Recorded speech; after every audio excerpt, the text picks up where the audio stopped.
Good evening, Chairman Kerr. A pleasure to see you, sir. Good to see you, Mr. Mayor. Lowell, I'll have that for you tomorrow early.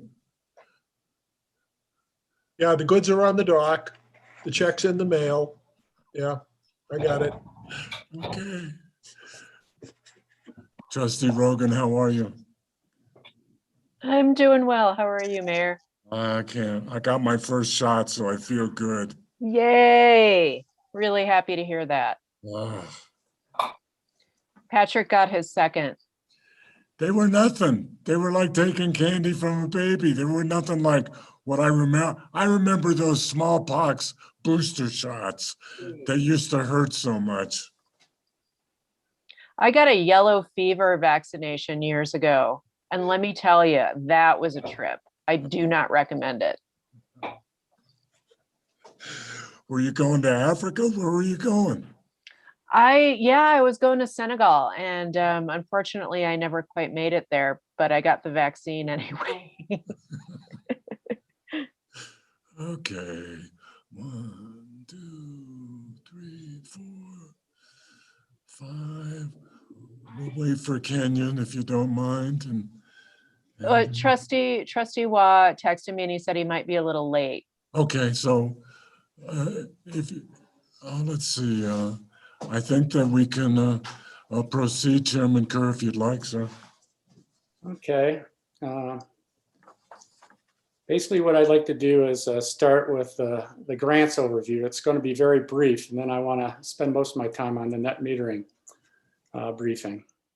So let me share my screen here. Are we expecting Director Kaplan? Oh, there he is. Okay, I was gonna say it's still a minute before 5:30. That's what I was going to say. I got a minute. So first off, I'd like to just cover the CU, the Alliance Solar Farm feasibility study that we have CU Denver, doing a feasibility study. And the BOT approved that on 19 October. And you can see the cost Alliance. Basically, we had our kickoff meeting on Friday, February the 6th. So they've started up, and the plan is to finish up, before the end of the school year. There's a whole bunch of students involved and a number of instructors also. And again, the primary focus of this is for the community outreach as we see it, but they're kind of laying the groundwork, putting together a document that explains everything that we're trying to accomplish. And the good news is that they have started. And I just wanted to get that across. And here's kind of a schedule that they threw together. Again, finishing up in the May timeframe. They got a number of sections in there for public outreach. How they do the public outreach, we're not totally sure at this point in time. With COVID, we're used to where everyone gets together in rooms. So I guess they'll get creative with Zoom or something like that. We're still working through that with how they're going to be doing that public outreach. And then the next one I want to cover is Diane Daninaw came, to the UEB, with a proposal for a grant. And this is kind of layered on top of probably a solar farm feasibility study, but does a whole bunch of other stuff, like batteries and car chargers and rate studies and so forth. And, she really gets the cost up there.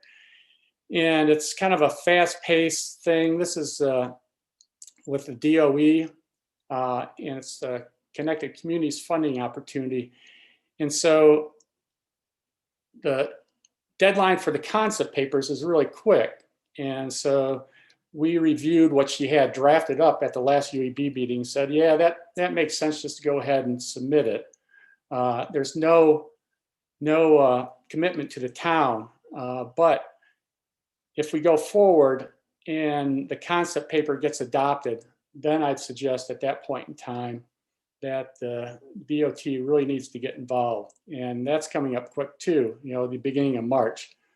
But one of the things I just like to say about this is I'm not so sure. I give this as a long shot. So I'd be surprised if it actually gets, if the concept paper gets accepted. And, just based on my own review of it, I could be wrong, so if I'm wrong, be prepared. And if I'm wrong, that's a good thing, because it means maybe we're competitive. So any questions on those two grants? Okay. Next one is the net metering. And I got involved with this way back. I was interested in this way back when, let's just start with a disclosure statement. Basically, I installed solar on my house in 2014. So I've always been interested in solar and its use in Lyons. Now, the one thing I started noticing, I just figured it wasn't sustainable in the long term. What happens when you get up, high percentage? If everyone had solar, the town would go broke. Because there's, just that was kind of the rationale.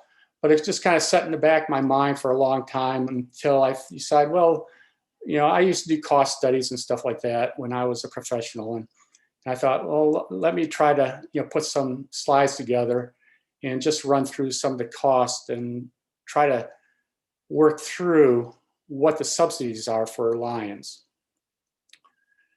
So one of the things, so in this study, I basically project Lyons solar based on my production of my system. I up it based on the nameplate.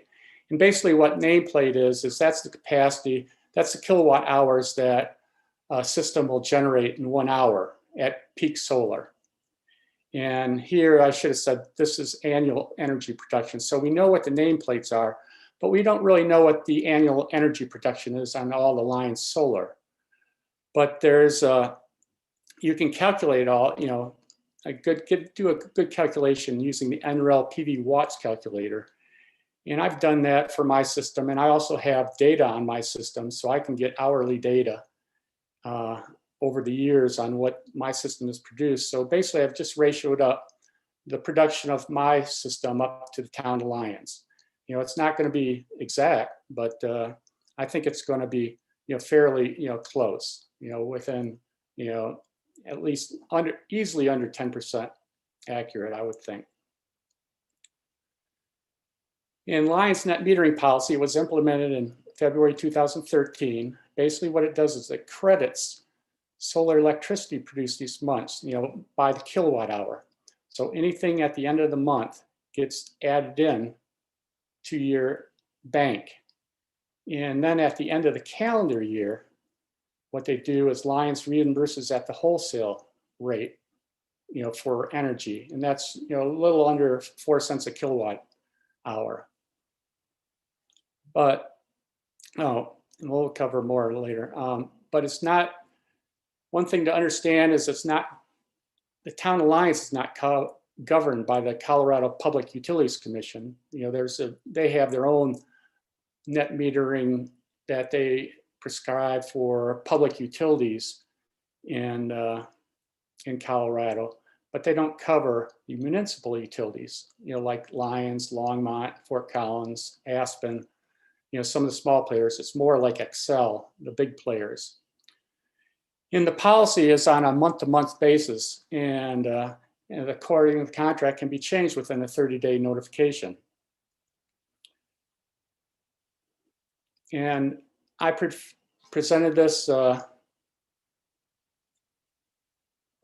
of a quick overview of where I was going with this back in October to the BOT. And at that point in time, it was said, well, we know a change needs to be made, but it's going to take some time. You didn't have time for me to come and explain all this in depth. And plus we have to work up an ordinance and so forth. This is just kind of the first part of that, trying to lay the groundwork on what, why a net metering ordinance change would be required.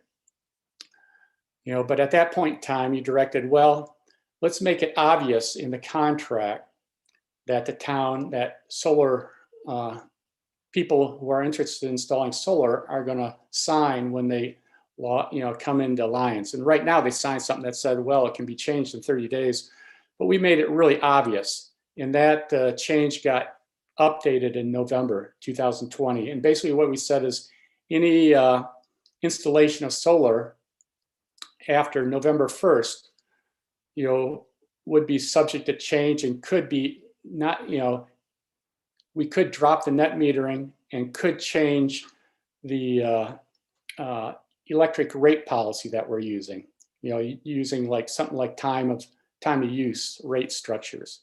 It won't be the same that, so if you're going to go through kind of a cost calculation, don't count on it, staying the same. Now, an overview of Alliance net metering installations, we've got 52 so far as of December 2020. And according to Aaron, we've got 3 more that are thinking about, putting systems on at this point in time. But of those 52, they got a nameplate of 309 kilowatt hours. And when I ramp up or, ratio up my production, to my nameplate, the total town's kilowatt hours is shown right there. And so the average nameplate is about 6 kilowatts. So the average production is right around, getting close to 10 kilowatts, a year. Okay. Lions purchased, electric in 2019 was over 12 million kilowatt hours. So if you ratio that, you get, right now we're at about 3.8% of Lion's electricity is produced by the solar installations. So what I wanted to do here is every year Lion sends us a resource mix that they are using to produce electricity for Lions. Well, they don't throw in the solar. So what I did was I added in the solar and showed how the solar factors into that. And as you can see, from 2000 to 2020, the amount of coal that we were using dropped substantially. And I think it was a year ago, last December, that MEAN established the goal to be carbon neutral by 2050. They're basically gotten on the bandwagon. They're not as aggressive as, say, some other areas, but 2050 is not bad. And part of the reason why they're going to 2050 is, some of the coal that plants they did buy have bonds going through, I think, 2000, early 2040s.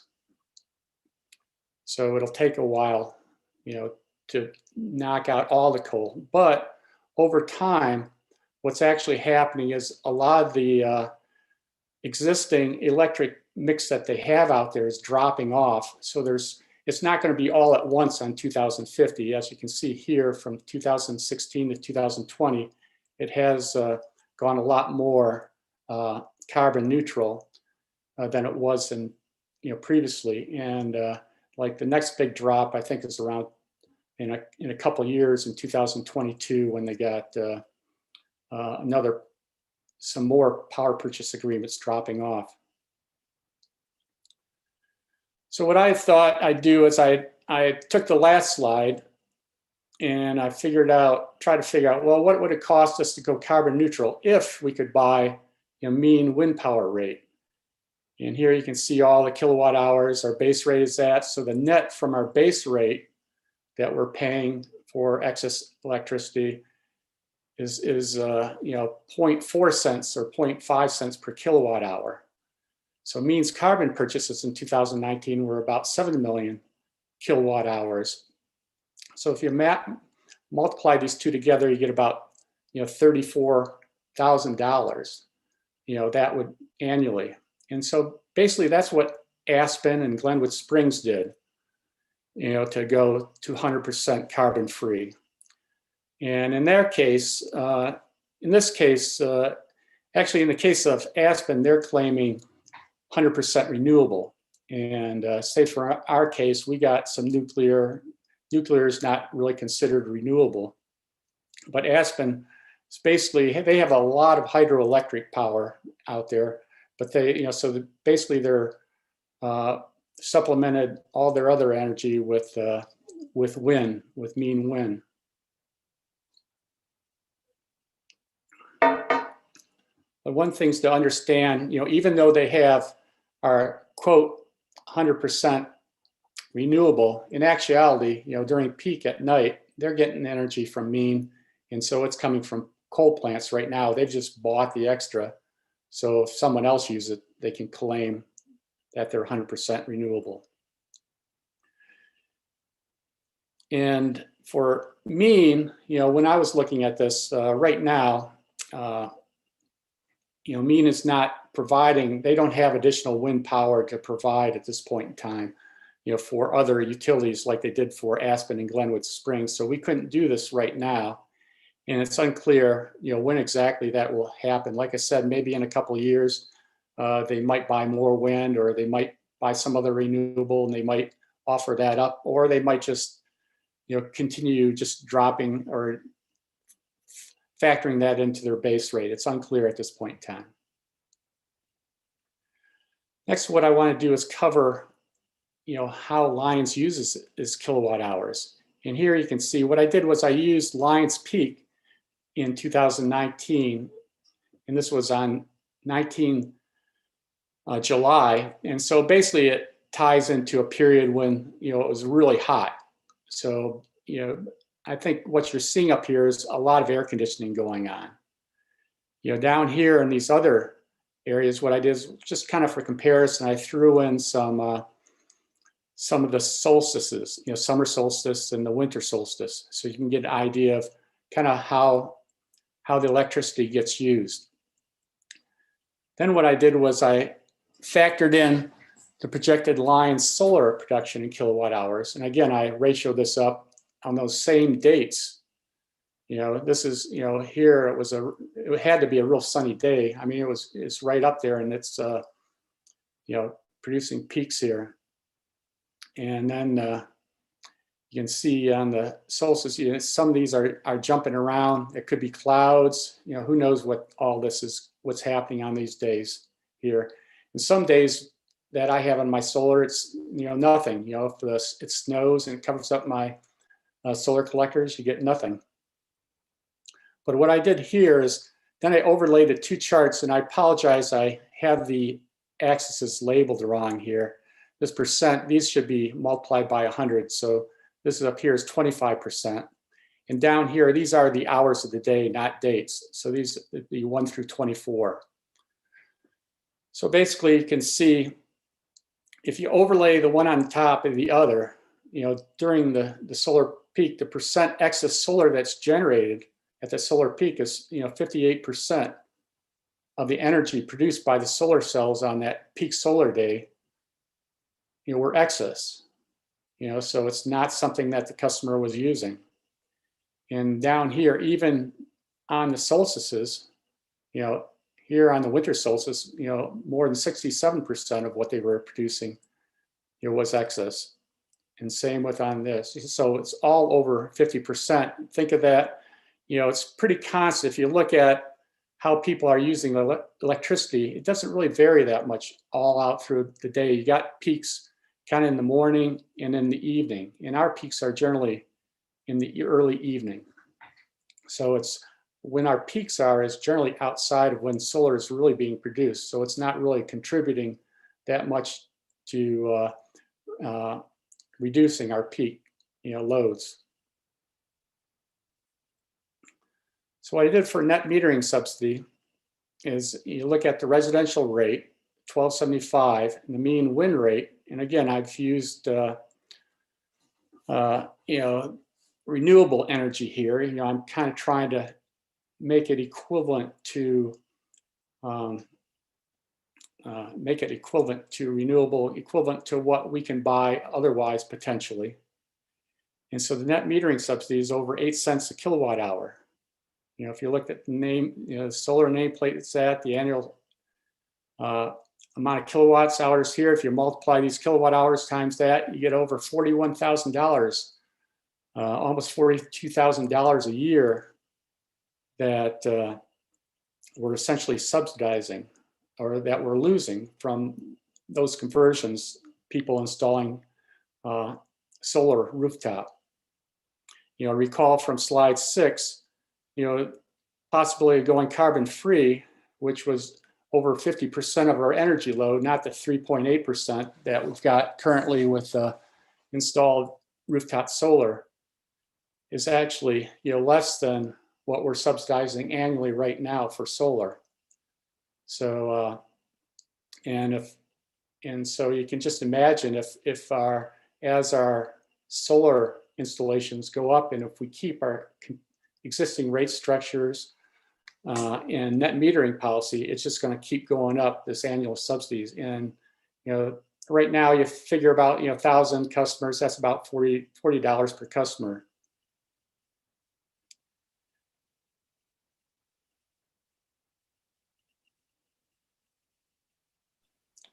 Hey, Jim, Yes? can you explain nameplate?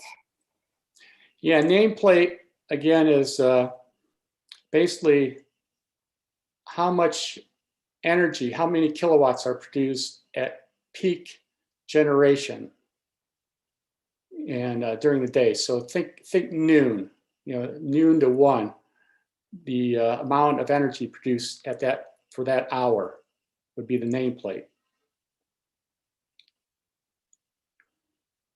And that's generally how they kind of size the systems. You know, you kind of, when they describe how many kilowatts or how many watts a solar panel, you know, it's like 200 watts per panel. So people will put on 10 panels, that'd be, you know, get 2,000 watts. You know, you get 20, that'd be about 4,000 watts.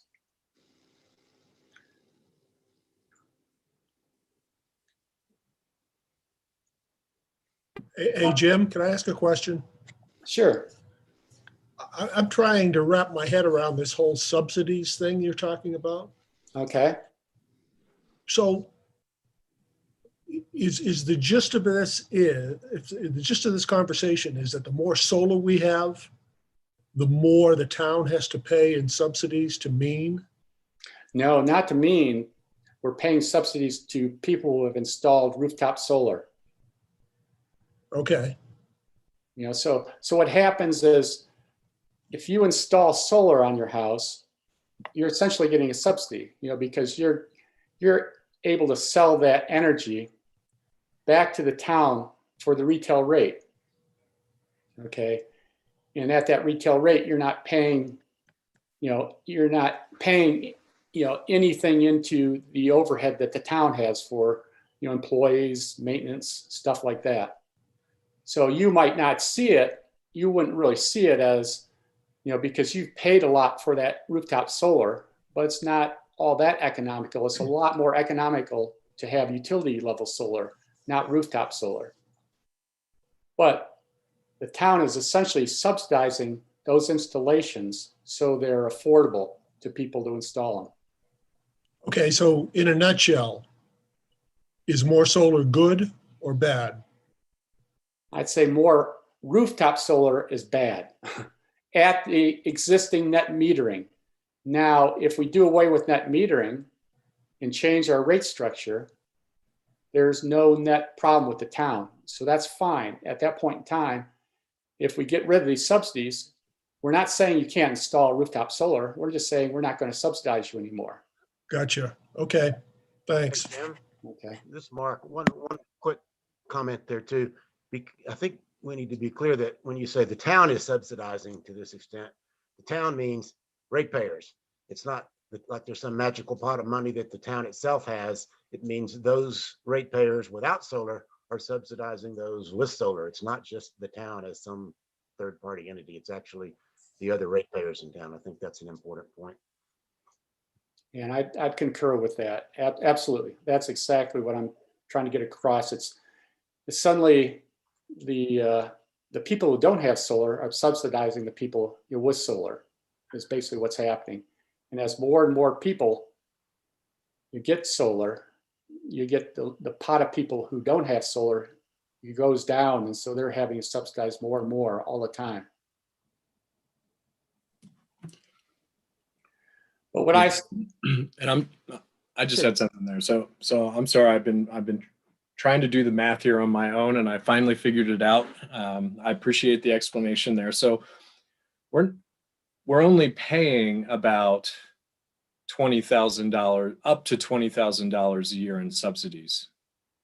When you say the town is paying for it, we're missing out on that 8.45 cents per kilowatt hour that we would have gotten if the customer had purchased it. So I just, I might be the last one to get that math, but you keep saying we're paying for it, and we're not really paying for it. We're forgoing 493,749 kilowatt hours. We're foregoing 8.45 cents for every one of those, and we're paying that back because, if we do, and you're saying that's right, that's the 41,722, is that correct? that's correct. Okay.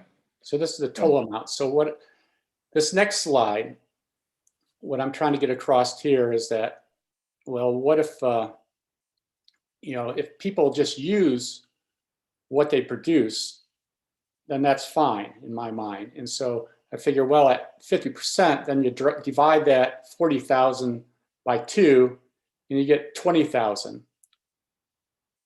So if you, then basically, 50% subsidy, for a 6 kilowatt hour solar system, the average one is $400.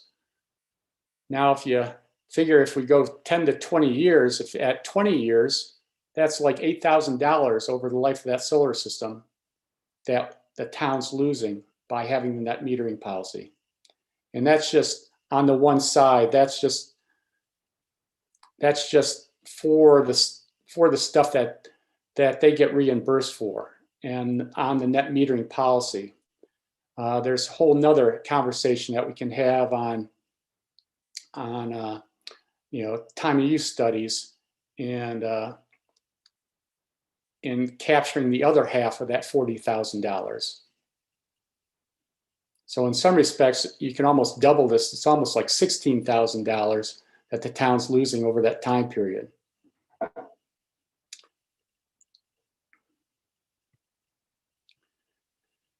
Okay, now with the new installation of the electric smart meters we have, it's anticipated that we can update the Lions rate structure and do time of use, similar to Fort Collins and Longmont, and capture that other half of the subsidies that are out there.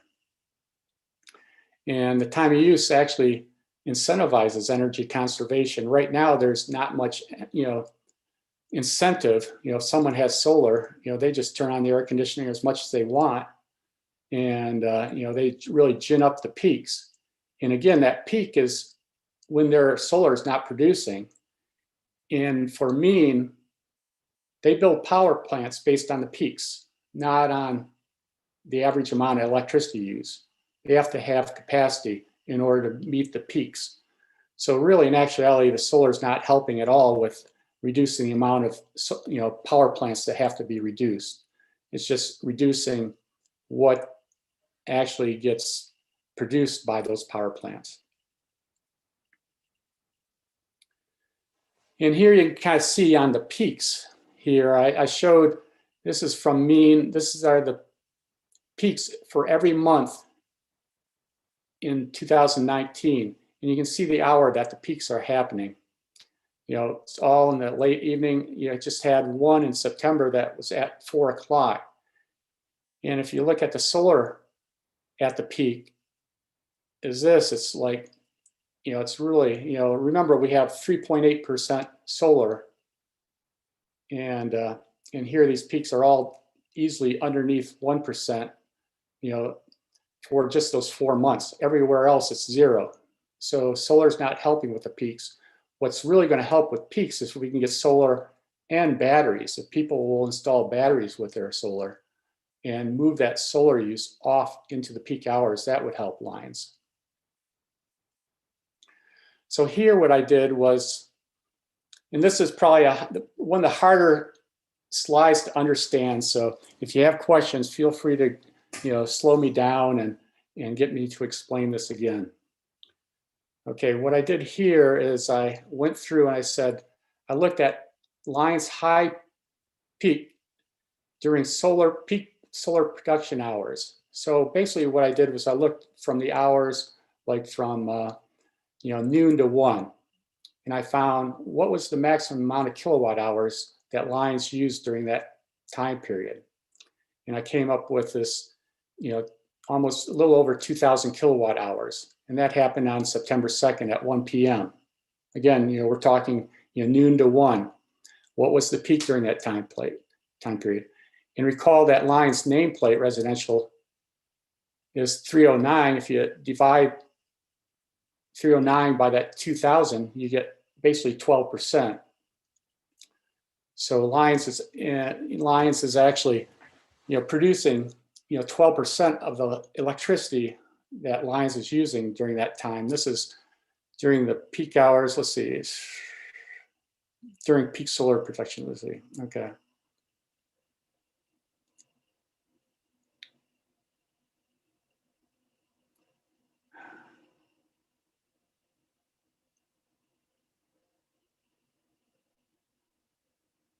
Oh, okay. So I apologize. I get confused on even my own slides. So this is the high. This is the most energy that was used during peak hours, and this next one is the lowest amount of energy that was used during slowest, solar peak hours. So we got high to low, and again at this point in time, the lowest we ever used was on June 9th or June 10th was 987 kilowatt hours. So that's only 24%. So here we got 3.8% solar penetration producing 24% of our electricity. That's quite a bit. So then I ratioed that up and I came to the conclusion that as soon as Lions reaches 16% solar penetration, we're going to be producing more energy that we can use. Now we can't, we don't have the capability to net meter out into the world, out to the grid. So we have to make sure that our our production never goes, we never put anything back out onto the grid. So once we reach to 16%, we're going to have to actively manage, how much we're producing and be able to turn off some of that solar so it doesn't feed out onto the grid. Okay, the next slide here kind of gives you an idea of what mean build amounts are. And here, these are the energy charges. And this is mainly what we've been talking about. And that 8 cents and that subsidy is right in here. This other area, transmission, and this is called the fixed cost recovery charge. These are not affected by solar. Whenever Lions adds in another solar installation, anything produced by that solar installation gets added back into our calculation for how much Lions has to spend on the fixed cost recovery charge. And this is for things like, building power plants, the bonds, for the coal plants, and also, the overhead for the whole mean organization gets thrown into here. I think it's, might be around 10%. So, basically what we want to do is on time of use studies, get more of a demand, if these energy charges are what we can do on the one side, but somehow we need to get solar working on this side too, to reduce those numbers.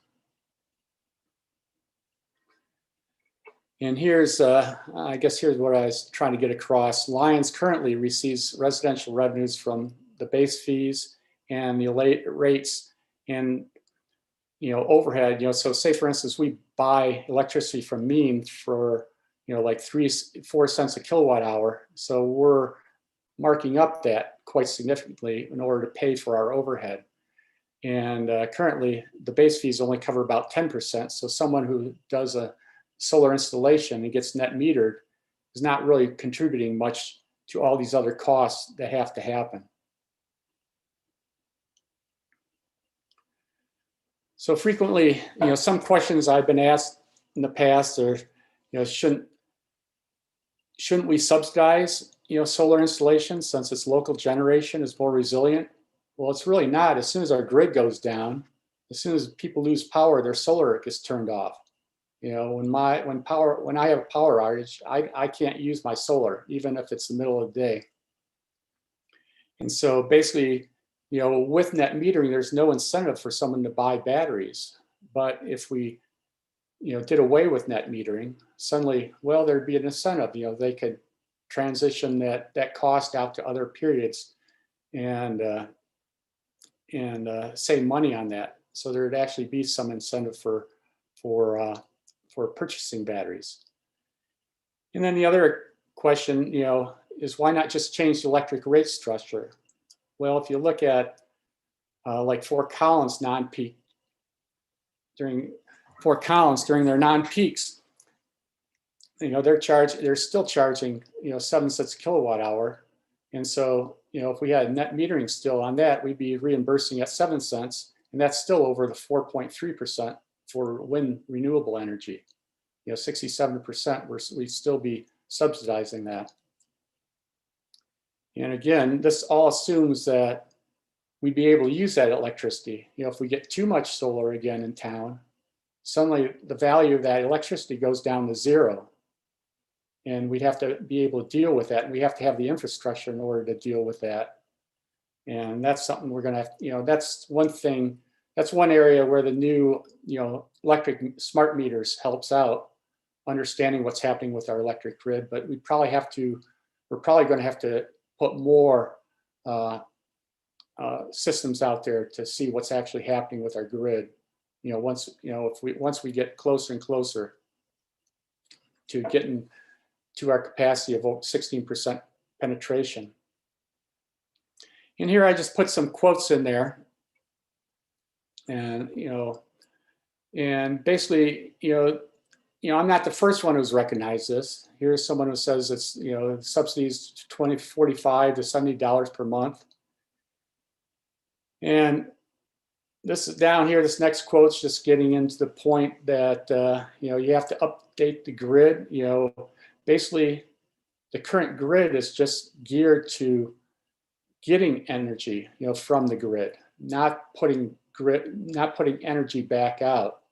So say for instance, we got our transformers, we're not even sure right now what's happening with our transformers, inside lines. If we push energy back up to the transformer, we're probably losing a little bit of energy when we do that. It has to go up from one transformer up to the three-phase wires and come back down another transformer to power someone's house.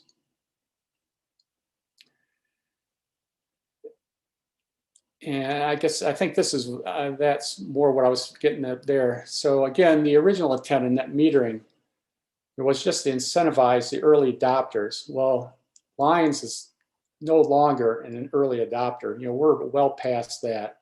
We've got probably some of the highest percentage penetration, I think, in Colorado of any town. Definitely higher than I think, Excel or a lot of these other bigger cities have. And that's kind of probably one of the reasons why I wanted to get this across and update our net metering policy. If you get back to what I said earlier about the percent of energy that we're producing, the earlier net metering policy that California had, they had a policy that as soon as they reached 5% penetration, that they had to change. That was the trigger point for them to change their net metering policy. Well, we're already at 12 on peaks, on high peak, and 24% of electricity on that. We're way past that. No one's been looking at this, and except for me, so I'm bringing this to your attention. So I've presented this to both the UEB and SFC, and they've all agreed that change needs to be made somehow. UEB further, voted on that, we should, basically do away with net metering and only reimbursed at the current mean renewable rate and grandfather in existing solar installations for 20 years. Again, this was kind of an initial point. We can adjust this or look at this more, when we're working through the ordinance. If you guys have any opinions on where we should go with this. And basically, it would be good to have some direction from the BOT. I know this is a workshop, so I'm not expecting, you to vote on this during a workshop. So maybe if you could pass that on to Aaron during his utility update, or but in any case, what I would like to do is go ahead with the UEB and come up with an ordinance that basically, does away with a new net metering policy. And then, as I mentioned before, what I see is once we get probably close to a year's worth of data under our belts as far as the smart meters, we can start looking at electric rate structure, electric rate restructuring, and do something similar to Longmont, Fort Collins, and other areas where they have time of use and or other demand charge type rates. And that's a lot of work in itself. But what I'd like to do right now is just move forward on removing the subsidy as I see it. But and that's kind of where my briefing ends, and I'm looking for if anyone else has any other questions. It looks like I've gone through this pretty quickly, so you might have a lot of time on your hands before the other meeting.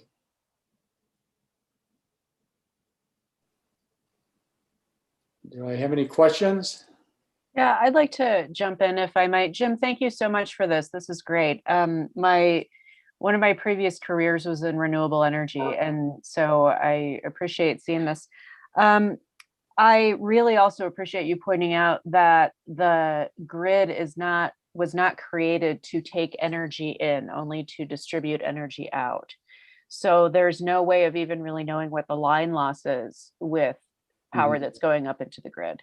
So it's difficult to value.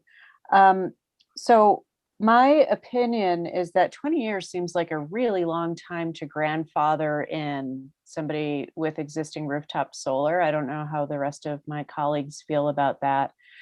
And I'm curious about what you know about battery adoption for existing rooftop solar. I have a feeling batteries are going to start getting better and cheaper, and that might be a better option for people even than getting the subsidy. So what do you know about that? Well, I think batteries are still pretty expensive at this point in time. Batteries for an equivalent solar system could, if you could double your cost, and you already need the subsidy, I think, to make it. Well, at this point in time, rooftop solar with the subsidy that we're giving, I've heard people saying it's paying back within 13 years. So I agree that 20 years, might be too much. Some of my thinking along that line, though, is that I was thinking we could consider grandfathering in the net metering portion of it, but not grandfathering in the rate structure change. So a lot of people think that, well, the rate structure change is enough to handle it. Personally, I don't take that view. I think we need to get rid of net metering too and eliminate the subsidy totally. But if we if we change the electric rate structure, then we'll be capturing, maybe half of that subsidy, back, from those rooftop solar, customers. So that was kind of my thinking. But even if we go and adopt a change to net metering, I still leave it open. Right now, when people installed rooftop solar, they signed something that said it could be changed month to month, with 30 days notice. I'd say we keep that so we could still change it in the future if we wanted to. I'm not saying it's hard that we have to keep it for 20 years. I've heard other people say, 10 years is probably adequate. And, so, we just came up with a number out there. One point to get across though, when we consider, not grandfathering people in, is that, people do complain. People went and they installed solar with good faith. They thought it was going to be out there. They're being sold that, rates are just constantly going up. And that, solar is a good thing economically. They might even have bought into plans that if we change the rate structure, suddenly they're having to pay, more above what they thought they were going to have to pay. And say, for instance, we have, both Fort Collins and Longmont changed their rate structures for time of use. And they did not grandfather in, solar installations for that. So that's one example. But one of the things that's happened, we've got one case before the Public Utilities Commission. Person out in Longmont doesn't think that's fair. And so he thinks that Longmont should abide by the rate structure that's currently in the Colorado Public Utilities Commission, what they've adopted. And but this is one of those things that, again, they're not covered by the Public Utilities Commission. So, Jim, can I expand on that, since I am Camu's attorney that's kind of dealing with that issue? oh yeah, that'd be great. I didn't know you were on. Oh, thanks, Jim. So there actually are requirements in state statute that municipal utilities do provide net metering. It's in 42-124. However, it only applies to utilities that serve more than 5,000 meters. And so the case before the PUC, the complaint at least, is for Loveland. And what was being alleged, yes, and what is being alleged is that the requirements of 42-124, which do apply to Loveland, are being violated. However, the rules for municipal utilities are very limited compared to the rules for for investor-owned utilities like Excel or Black Hills. And so what can be done is, while municipal utilities offering more than 5,000 meters must offer net metering, there is no restriction on how that is applied. And so what you can do is you can go from a retail rate to a wholesale rate or some other rate, and that's fully within the bounds of the statute. Jim, when I hear you talking about doing away with net metering, what you're really talking about is changing the rate structure for net metering, right? I mean, the town would still be providing some sort of compensation for the energy that is returned to it through rooftop photovoltaics. Is that right? Well, I was just saying, reimbursing at the retail rate, right? At the wind rate, basically wholesale renewable rate is what I'm saying. Right. Okay. Yeah. So in Loveland's case, what's being alleged is that they're violating the statute in a couple different ways. One is that they've reduced from the retail rate to a lower rate, which is permitted by the statute, and some other things which are also permitted by the statute, and people aren't happy with that. But there are, in fact, some requirements for municipal utilities with regard to net metering, how that's conducted.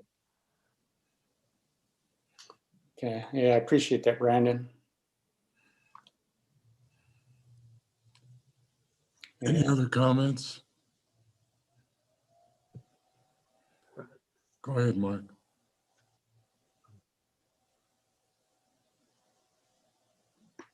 Go ahead, Mark. Oh, Brandon, for those that signed contractual agreements, the customers with Lions before the change last November, does Lions have any contractual commitment to retain net metering for any period of time, or is it silent, or is there some implied, I don't know, equitable right or something like that?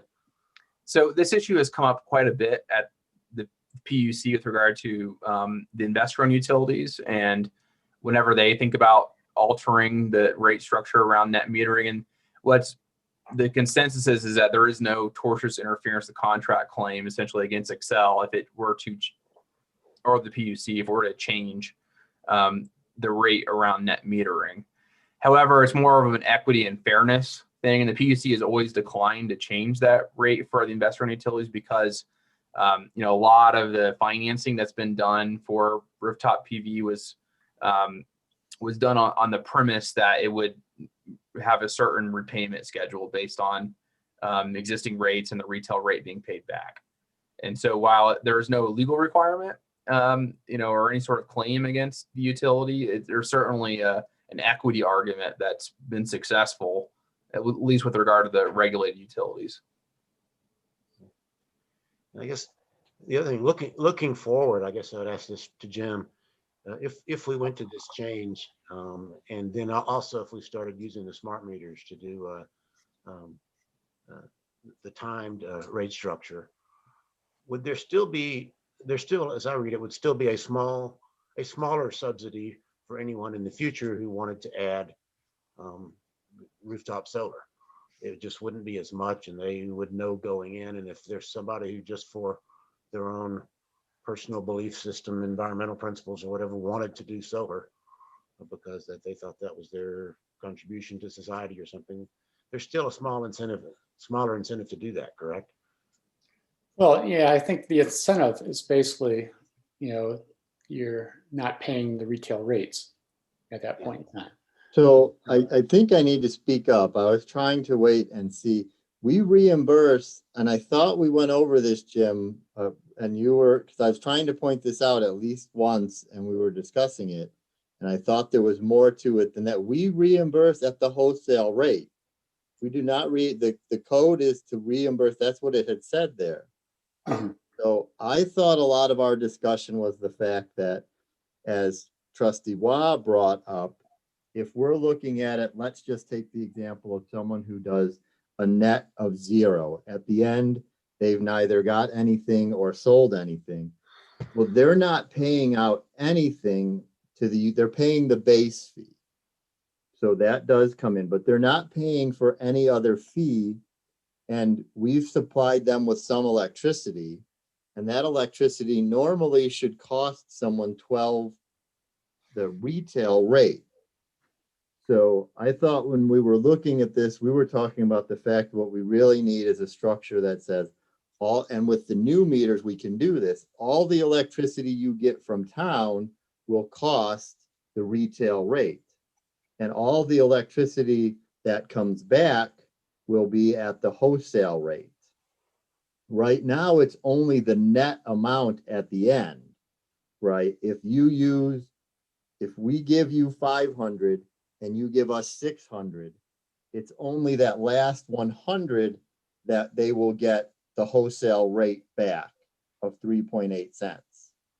But the way I would look at it is we would like to charge them 12.5 for the 500 we give them, because that covers the cost of infrastructure, the cost of having N-Line on call 24/7, 365, all the other costs that are in there. And then for the 600 that comes back, they get 3.8 cents.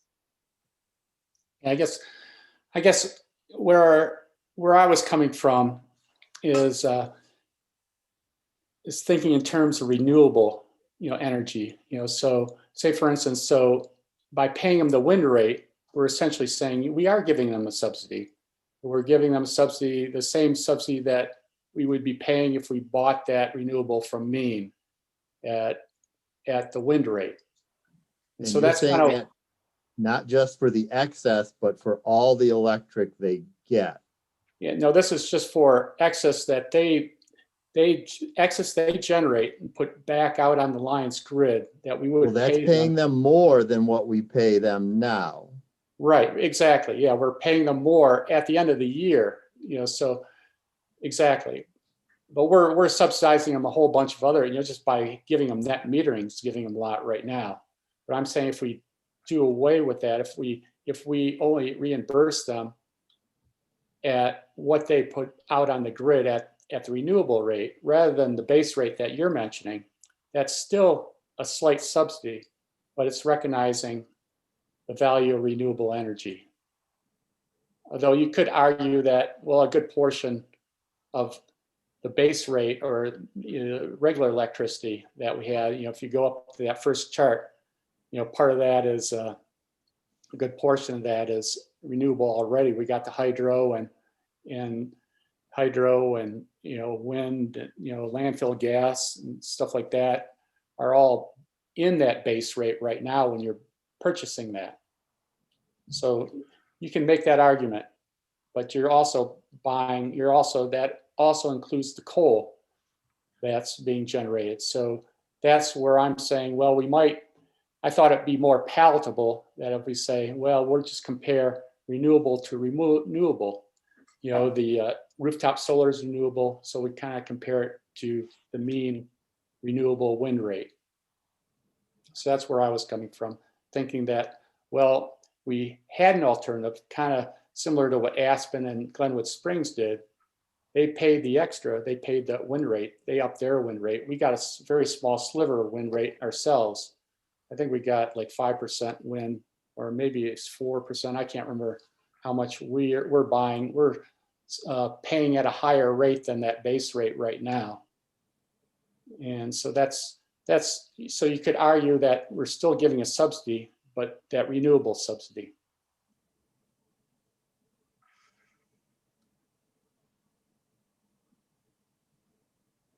Any other comments? I have a question. Go ahead, sir.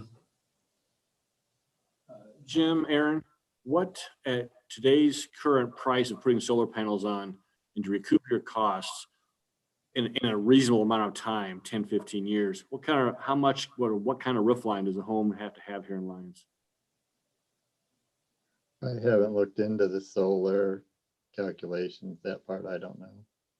And the reason I ask that is we have island neighborhood, Stone Canyon, Eagle Canyon, Lyons Valley Park, big roof lines, big homes. We have old parts of town, smaller roof lines that putting solar on will never really be economical. In those old towns, I'm going to use Holly's home for an example. She has great trees providing her shade. In order for her to go solar, she has to remove those trees, which actually heats her house, which makes her have to use her air conditioner. It doesn't make sense. So the subsidizing, I would go further than I'd like to see the subsidy go away and no grandfather clause. We're also a town that just approved a, state and federally backed subsidized housing. So now we're gonna move those people in when Summit's done, and they get to pay rates to subsidize the wealthier people in Lyons with bigger roof lines. That to me, in my simple mind, doesn't quite make sense. So I'd rather see an ordinance that there is no, everything we do is a calculation, everything we do is a risk. When you buy something, rates can change, utility rates can change, gas rates change, buy a fuel efficient car, gas rates can still go up. There's no guarantee. So I kind of have a problem with the subsidies flat out altogether, that it just doesn't make sense with all the other things this board and previous boards have said we're going to do for low income housing, and we're still going to hit them with a charge to pay much wealthier people with bigger retirement accounts. It just kind of doesn't make sense to me. And the roof line thing is a big deal on the size of a home, of what you can actually economically put on your house and produce.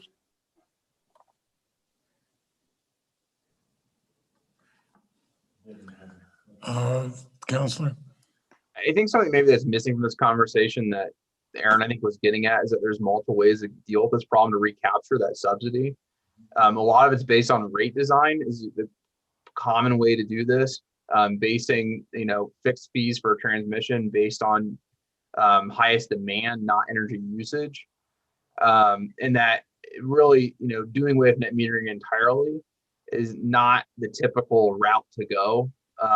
In Nevada, they did that for 2 years and found out that, it had all sorts of regressive effects that they weren't anticipating.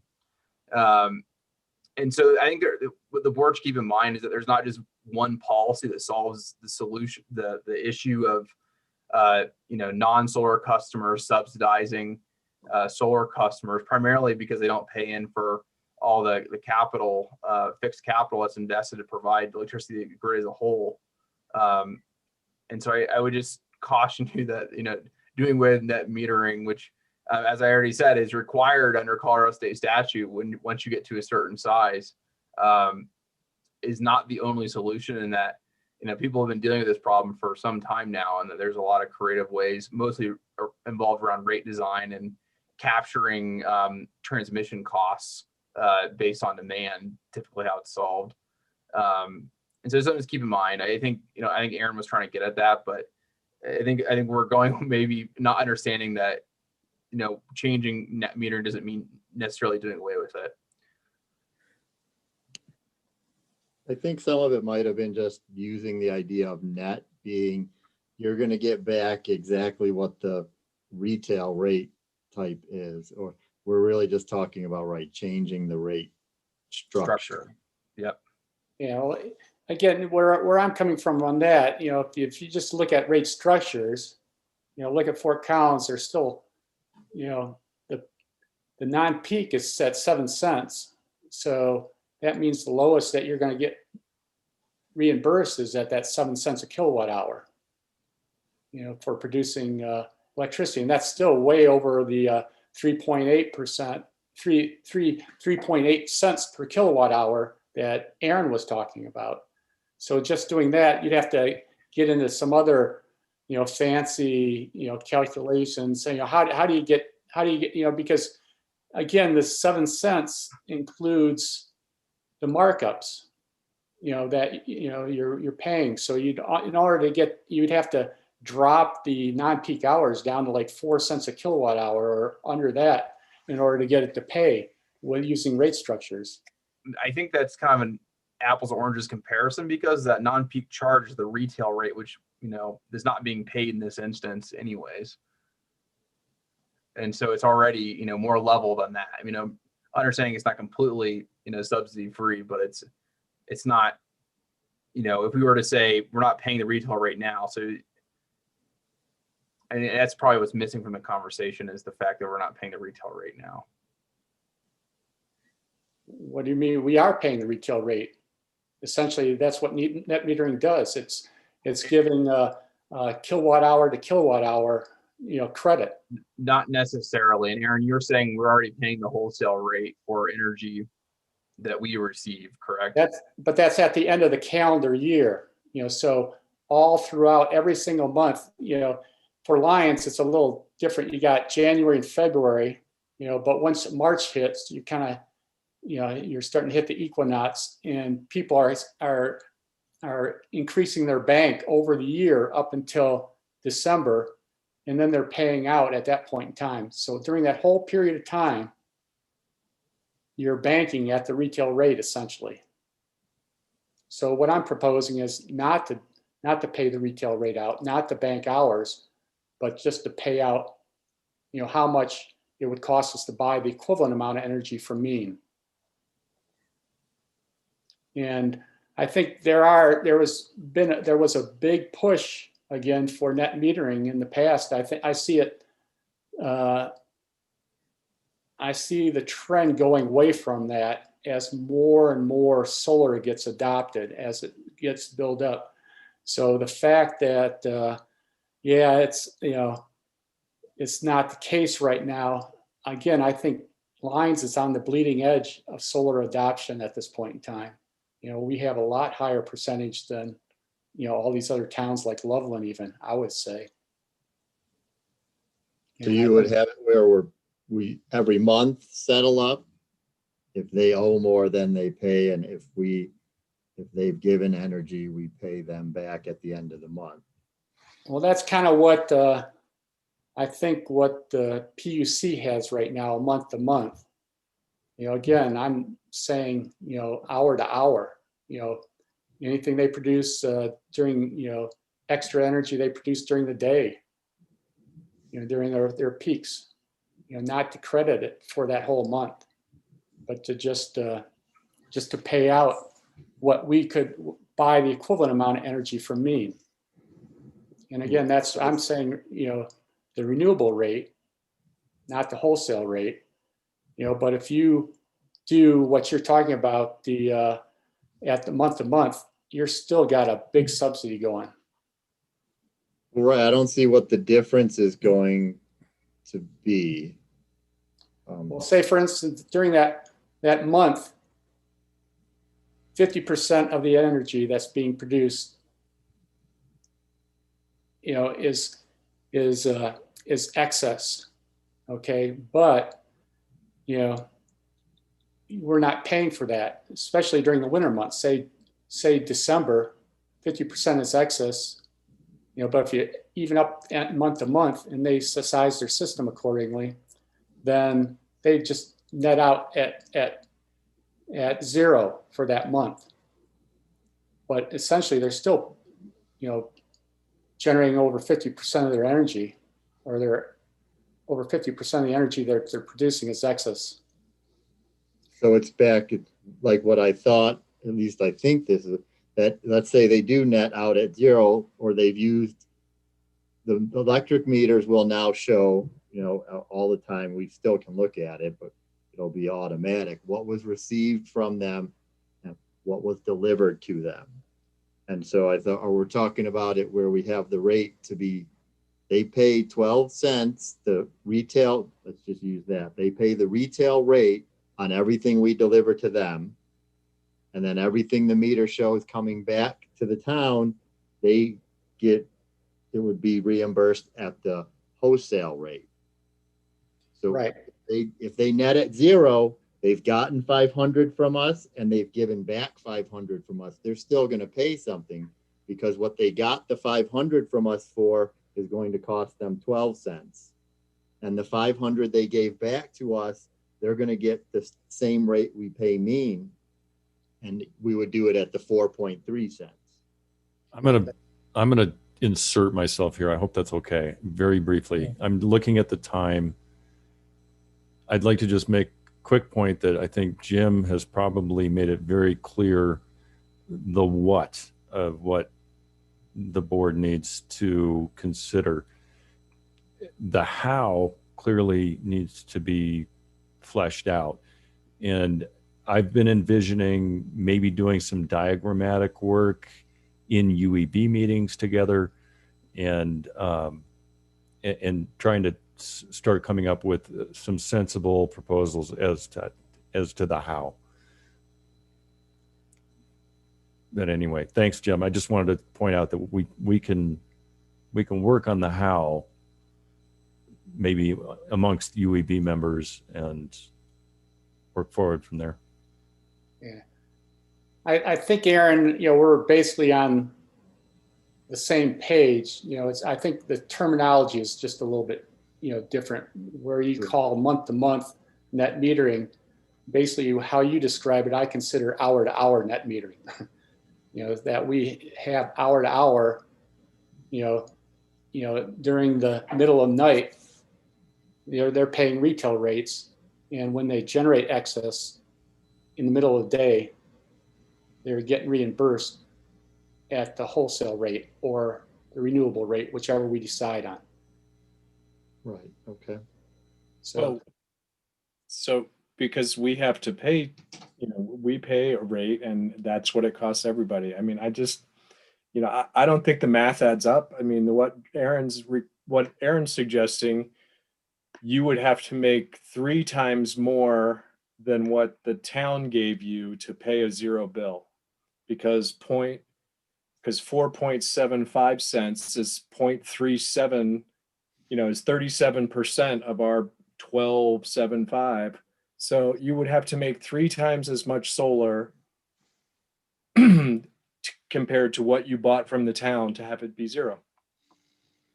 And typically in a net metering situation, you cap production at 120% of use to avoid this issue that, where you have too much production, there's people paying nothing, into capital costs.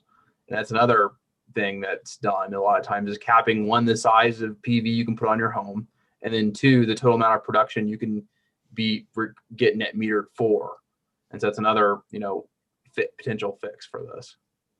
Well, I agree. I mean, I think that the discussion for the board is not the math, believe me. I'm pretty good at it, and I had a heck of a time figuring it all out. But I'll tell you, are we trying to get it so that someone's bill is zero, or are we trying to get it so that the ROI or the payback period for a solar system is reasonable, or some combination of those, I think is the type of discussion that this board should have. And then we should have people who have spreadsheets and can figure out ways to do that. But I mean, this is a lot of math for the board. And I think as a board, we need to give direction with regard to what our objective is when it comes to either incenting or having more solar or whatever the case may be. That's just my personal opinion. Yeah, I guess, just to respond to that, basically where I'm thinking is, again, utility level solar is a lot cheaper. Say, for instance, if we were to purchase the solar farm and we are to get a DOLA grant, that over time is going to be a lot less than our wholesale rate. And so we're actually going to save a lot of money by installing that solar farm. It'd be like, that subsidy is just, it's just spending a lot of money and not getting a whole lot of energy out of it, solar energy out of that. And the fact that in the future means going to be 100% renewable or carbon free anyways, we're going to get to that goal by 2020 or 2050 in any case. So we don't want to commit ourselves to subsidizing or losing a lot of money, in the interim time period. But yeah, I'm definitely interested in any direction you can provide me, or the UEB. But this was kind of an overview just to kind of get across the points that, why I think it is a subsidy, and that there are better ways to get that solar energy, or better ways to get renewable energy, cheaper ways, that we don't have to lose money and increase our rates as a result. Because right now, we're on a path that, as that subsidy continues to go up, we're going to have to raise rates just to cover the subsidy.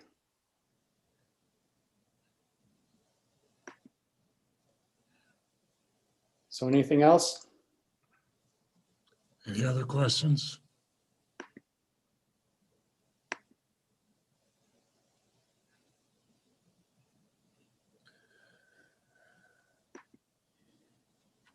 We're at the point of giving direction. Mine would be for the UAB to proceed to come up with a new rate structure that reduces substantially but doesn't entirely eliminate the subsidy for existing solar installers. And I'm unclear that a continuing subsidy needs to be done for new solar installations for the reasons that that Jim says. It's not a very efficient way to build renewable power.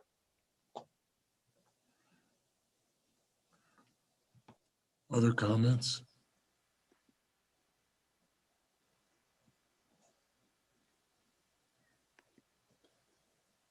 I agree with Mayor Pro Tem Browning. I think the UEB should research it a little further and come back with their recommendation and maybe a first draft of an ordinance. Okay. Yeah, again, how I intend to proceed at this point in time would be to draft an ordinance that would eliminate that subsidy and do the rates restructuring over a year from now. So there's kind of two sides of it, two halves of that subsidy. One is the actual net metering policy, and the other is the rate structure. And I don't think, if we only do one side of it, we're still having a subsidy. And so the rate structure change, we need data first. We can't just go forward and just come up with something. When Fort Collins did it, they had a whole year's worth of meter data that they were able to use and figure out, well, how could they change the rate structure such that it netted out to the average bill net zero. So it wasn't a way to increase rates or whatever. It's just trying to change the rate structure such that there was incentive. But just doing that time of use would effectively reduce the solar, subsidy. But this first part is what I plan to work on first. And the second part, the rate structure, is what I plan to work on over the course of another year and look at the data that we get out of the new smart meters. Okay, the new smart meters will give you the data that you need, sir? Yes. Yep. Okay. Any other comments?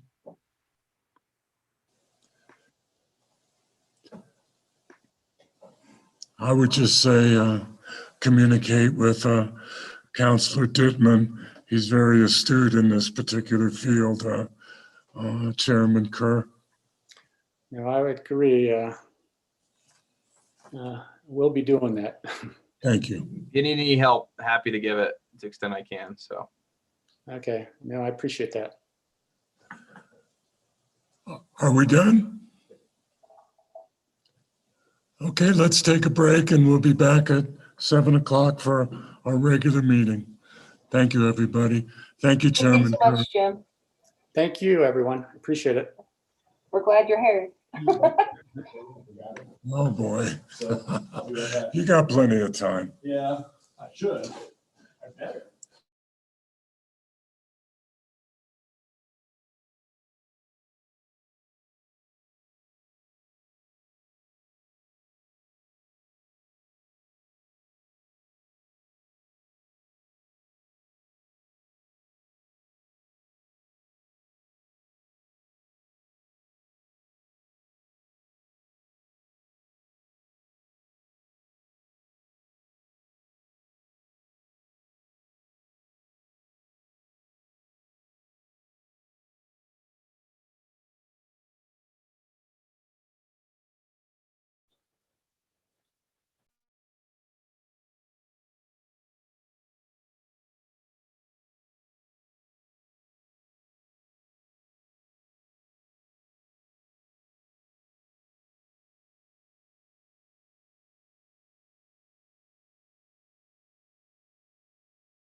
Julie, are you on?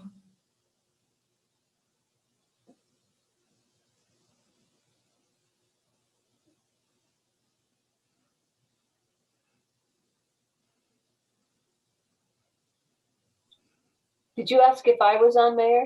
No, I asked if Julie Boyle was on. Oh, okay. No, I don't know. Okay. All right.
Yeah, I love a small town.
Director Kaplan, are you on?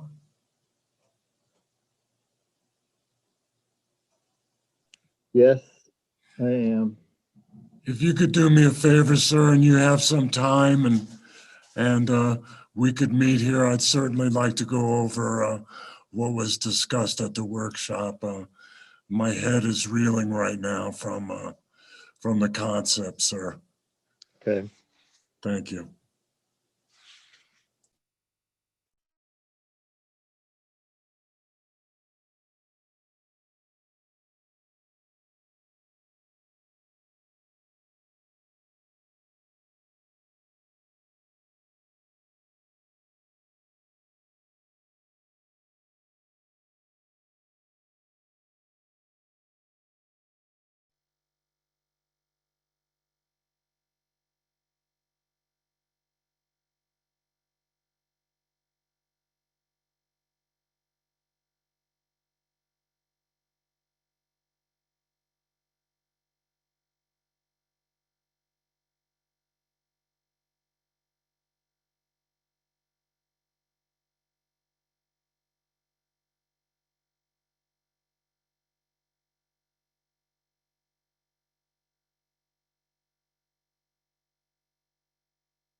Okay.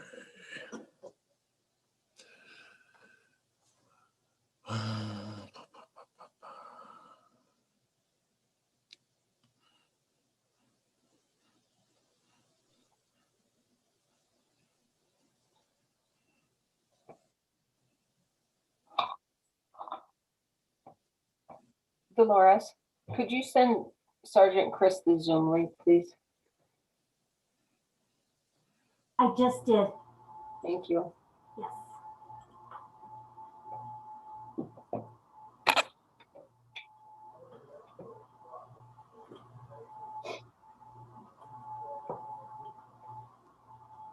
Go on yet, Mike? Yeah. Okay.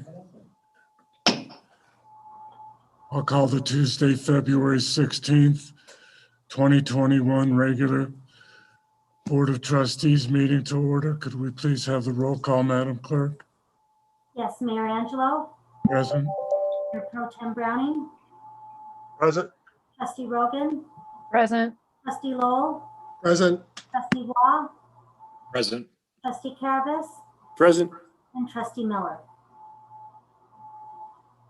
Please all rise and recite the pledge of allegiance. I pledge allegiance to the flag Like of the United States of America and to the republic for which it stands, one nation, under God, indivisible, with liberty and justice for all.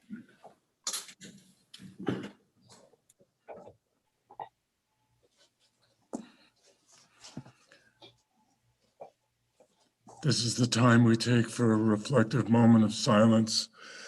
Let's please keep the now 500,000 victims of COVID and their families in our thoughts.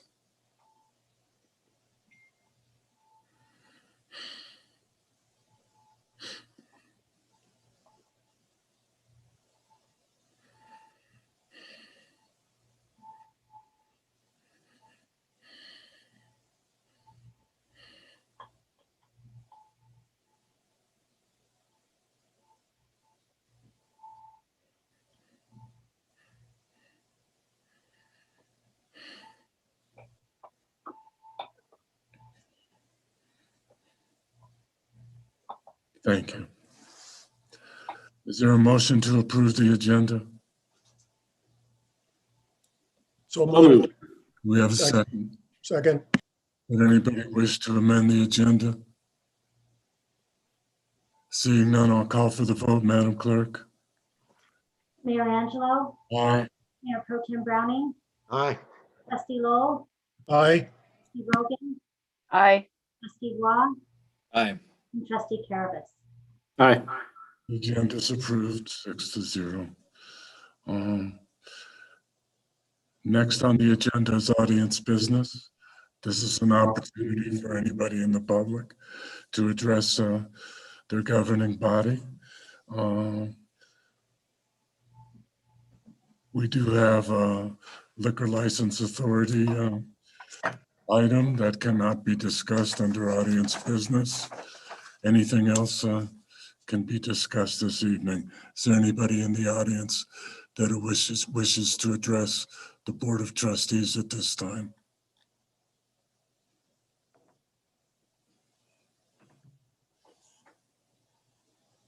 I don't see anything raised, sir. Thank you. Next on the agenda is a Boulder County Sheriff's Report. Sergeant Bill Christ. Sergeant, sir. All right. Good evening, everybody. So I have a few updates. The first update I do have is the legal proceedings for the Lion's Den. We are waiting on, I'm sorry, the state is waiting on Mr. Yarbrough and his attorneys to. Sergeant Chris, Yes, sir. can you hold up for the hearing on the liquor license? Oh, yes, absolutely. Okay. Thank you. You bet. Thanks for catching that. So the second update I have is last week we did get hit with some vehicle trespasses. It resulted in several large cases being developed out of the town of Lyons. And we were able to identify and connect some of those trespasses to a group out of Aurora. Our detective unit right now is working on several of these types of crews that are coming into local areas throughout Boulder County, dealing with vehicle thefts and trespasses. And so they're working extremely hard on that. We served some search warrants down in Aurora late over the weekend and have resulted in some good stuff. What one thing I would like to point out on this as well, that I have a captive audience, is first a shout out to Kim for getting out that extra message through the town email about calling the sheriff's office if anyone had anything suspicious or anything like that. The reason I harp on this all the time is because a lot of people tend to just feel like, oh, their car got ransacked or they're missing a small item or something like that, and it's not worth calling the police. Well, by posting that notice, we received 3 additional victims that called in to the sheriff's office. And one of those victims had their car ransacked, and a simple bag of cat food was able to be linked to this ring down in Aurora. That's how important it is for people to report stuff. It may seem not significant at the time, but this is how these type of crimes get solved. We're able to piece property, pieces of mail, bags of cat food, items that are stolen from cars when we're able to catch these people. So that ties together a big convoluted web of thefts that help us solve cases. So I always like to point that out, and it gives me pleasure to be able to report that because we were proactive and got that information out and people reported that in, like I've been asking, we're able to connect and solve some crime. So a big thanks to getting that message out. Other than that, it's been fairly quiet in town, and that's the end of my report for tonight. And I'll hold off for the liquor license and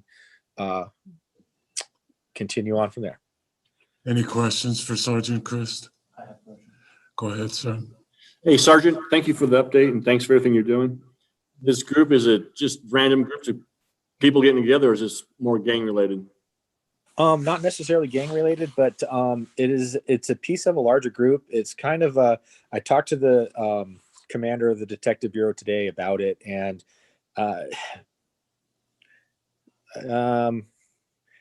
not to sound cliche, but birds of a feather kind of flock together.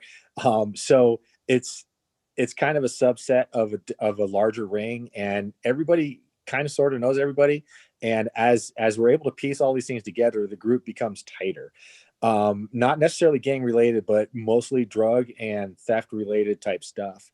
And that's usually how this works.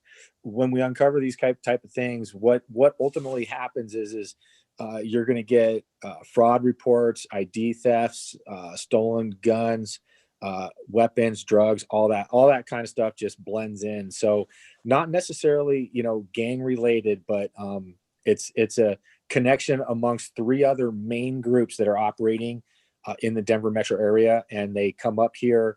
And some of these smaller groups that are connected, they come up to Lyons, They go to Superior. They're going to some smaller communities that, again, it becomes a crime of opportunity. They're looking for the easy score. Are, due to the COVID situation, some jurisdictions, whether it be in this state or other states, don't prosecute. Are we prosecuting or will they hit the streets and be right back at it again? So that's a really good question, and it is a very hot topic right now. Due to the COVID situation and the police reform, our arrest standards have been redone several times over the past year. They are extremely tight right now, which has basically shaken the morale of most officers out on the street. It's difficult at best to get somebody in the jail, to be quite honest with you. And COVID is a big responsibility for that. The state House and Congress are back in session, and there are 200 bills on the table right now. And a lot of them are relating to law enforcement as part of the ongoing reform. Some of those bills that have been presented by the ACLU are wanting us to maintain and make law our current arrest standards, which there's just no way I disagree or I agree with. They're asking for anything below a class 3 felony to not be a jailable offense. So anybody that has any inclination of law, that is a lot of crime that falls below that category.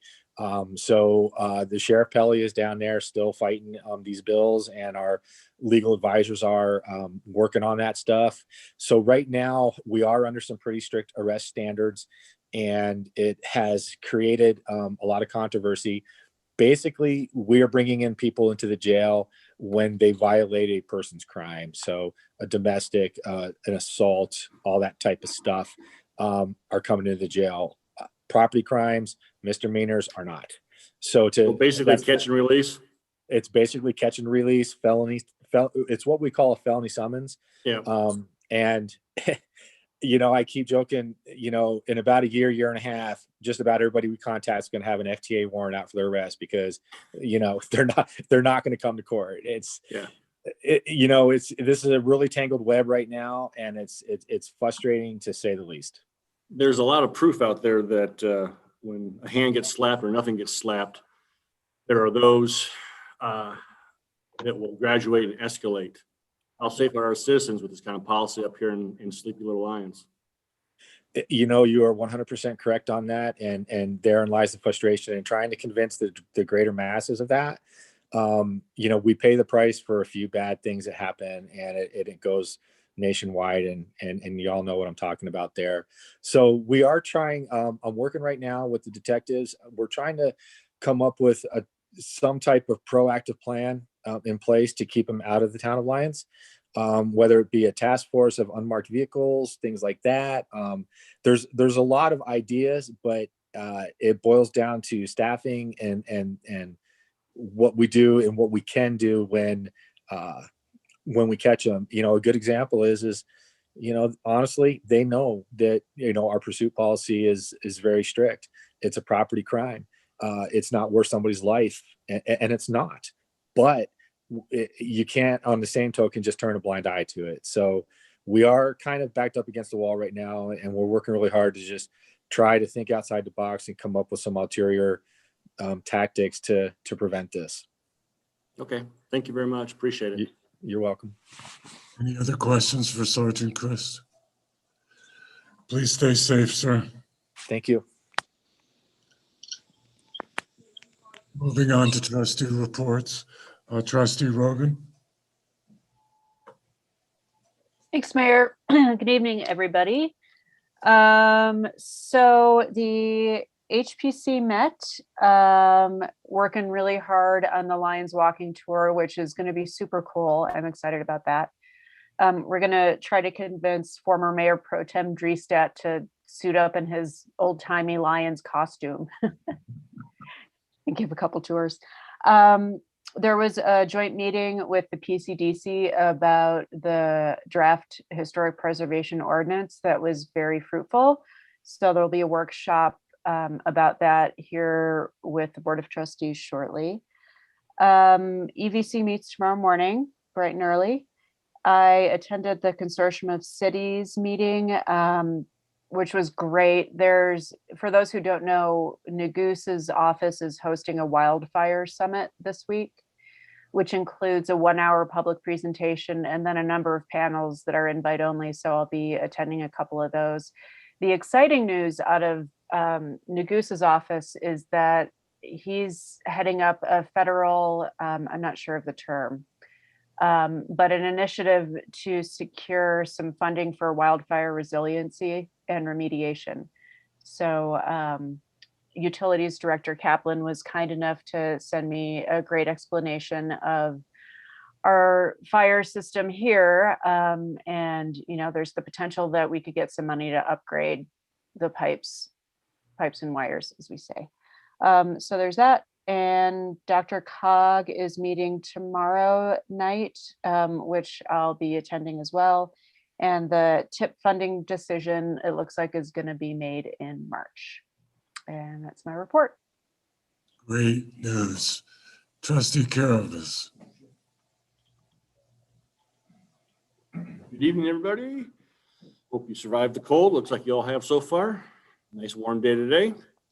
The UEB will be meeting tomorrow, 4:30. I believe it's, let's see, I'm looking at the calendar. That's where I got my notes. Yes, tomorrow, 4:30 to 6. And I believe some discussion will be what we discussed earlier. That's all I've got for the moment. I think something Trustee Rogan has brought up on fire resiliency is it's kind of tough in a town like this. Just a reminder, as we talk about solar panels, this and that, trees away from homes, but yet trees shade our homes so we don't have to use so much electricity. So all our commissions and us need to kind of massage something out and see what we come up with. So thanks, everybody. Thank you, sir. Mayor Pro Tem Browning. I have two things to report on. One is the Parks and Recreation Commission, and another is where we stand on some issues with Planet Bluegrass.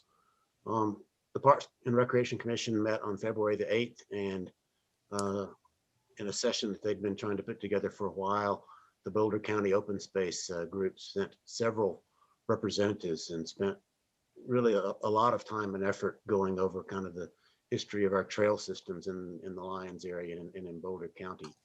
And I'll just hit a few highlights of what they had to say, kind of a quick summary. They were not particularly encouraging about trail continuations from the 3666 intersection to Longmont or Boulder anytime soon. There's some very preliminary discussions going on about improving access along Highway 36, but any kind of regional off-highway trail, they didn't seem too encouraging about that, not from a lack of interest, just from a lack of ability to tackle the logistics of it and the costs. The Town of Lyons to Hall Ranch connection, possible connecting trail along Highway 7, along with the CDOT project, was discussed. And while Boulder County Open Space is generally supportive of the town's efforts in that regard, I think they came to the same conclusion that the town staff had indicated to us, that they're not really expecting CDOT to tackle that as part of their Highway 7 project, although there will be some improvements, including a 4-foot shoulder bike lane, basically on the shoulder on the uphill portion of the redone Highway 7. Let's see, there was some discussion of what the county's right-of-way possibilities are to connect the Martin parcel that the town acquired from the county to County Road 69. The county people were going to look into that in more detail. They do have a right-of-way of some sort past the end of where County Road 69 ends now, and the exact amount of connection of that to the Martin parcel is still being looked at. And finally, we requested them to potentially take another look at a Lyons to Hall Ranch connection using the Corona Hill property. That's the one that sits above Highway 7, back behind the beehives, if you know where those are. So those are the highlights of what we what were discussed. The Boulder County people put a lot of effort into that, and they listened carefully and provided a lot of information. So it's a very productive session. Where we stand on Planet Bluegrass, and what I'm going to do here is just kind of give a quick chronological summary of where we were and where we are, and we'll end that with a request for a future agenda item at another meeting to discuss the details and where the board wants to go. Just a recap of recent events. Planet Bluegrass contacted the town staff 2 or 3 months ago about some issues they wanted to discuss with the town. That led to the board and Mayor Angelo reappointing Trustee Rogan and I to a subcommittee to work on those issues, because we'd done that before. Trustee Rogan and I set up a meeting with town staff to go over the issues that the town has a need to discuss with Planet Bluegrass. And then we were going to present those to Planet Bluegrass and request a joint session to discuss the mutual issues. Planet Bluegrass expressed disappointment and concern about both the length of the time it took the town to respond to their request and the nature of the response, and expressed the position that they didn't want to talk to the town after all. And in fact, basically in a few words said, talk to our attorney. We don't want to talk to you. We did provide a list of issues to Planet Bluegrass that the town believes it would be productive to discuss. One of them is unpaid lodging tax that is owed from the 2019 Rocky Grass Academy and Folk Fest Song School events, where there were multiple campsites provided on Planet Bluegrass grounds, but no lodging tax reported or paid. There's an ongoing issue that's been present since 2019 when the lodging tax first became effective, and that is, how do you calculate lodging tax when Planet Bluegrass charges per person for camping, but the town ordinance for lodging tax is based upon a per campsite feature. That issue's really never been resolved and remains out there. And thirdly, a third town issue with Planet Bluegrass is that Planet Bluegrass is not reporting all of its sales taxes that it collects from its festivals. It only reports part of that to the town. Under the contract between Planet Bluegrass and the town dating from 1999, they're supposed to report sales tax, but Planet Bluegrass reads what they are required to report differently than the town reads it. So we wanted to discuss that with them. So where things stand now is Planet Bluegrass has basically said, we don't want to talk to you. And at this point, it's, I think, up probably to the town board to decide, are these issues we want to pursue with Planet Bluegrass, or do we just want to drop them? Because we're not getting a positive response to our request for meetings. And so that's just to report on where we stand. And as I say, a future agenda item is probably warranted to discuss where we take it from here. Thank you, sir. Trustee Rowe. Trustee Rogan might want to add any thoughts you might have on that too. Is there anything you'd like to add, Trustee Rogan? No, there's not. I think Mayor Pro Tem Browning summed it up really well. Thank you. Trustee Waugh. Good evening, everyone. First of all, I'd like to start off with thanking the entire Town of Lyons team for the ice rink and keeping that up, and really the great communication about when it's open and when it's not open. We have lots of guests at WeCasa that come, some specifically for the ice rink, and others that like to use it and didn't even know it was here and found out. We send a lot of people over there, so kudos to everyone on that for keeping that going. It's a really great, outstanding feature that we have here in town. With that said, I'd like to talk a little bit about the Planning and Community Development Commission last week. So we went through a quick development update. There's quite a few projects that are had initial pre-meetings and are working with staff. So that's excellent. We also talked about the comp plan and kind of the update with all of that. So we're going to have a session here at our next meeting, a joint session with the Planning and Community Development Commission, so we can talk through that. I think the most enlightening part of the conversation was they had, the Planning Commission had created a development review subcommittee based on the review of the process as it relates to the pole barn at the farmette. And I won't read the entire report, but I think it's fair to say, I'll just read the summary points, and that is the process took way longer than it should have. So it took 7 months. The communication with town contributed significantly to the delay of the process. Town staff and the town process was not timely. The requirements changed often through the review process, and things that were initially waived were later required. So I don't think anybody's surprised by any of this. I think we've had at least 5 of these occasions in front of us as this board. And then the last one is some requirements seemed unnecessary to the project. I encourage everybody on the Board of Trustees, and really everyone in the process that has interest in this, and to look at this report. I think it was very well done. As I said at the meeting, the individual that led the process is the farmette, Garrison, really is probably one of the most relaxed, calm guys out there. So I think it was a fair assessment of the process.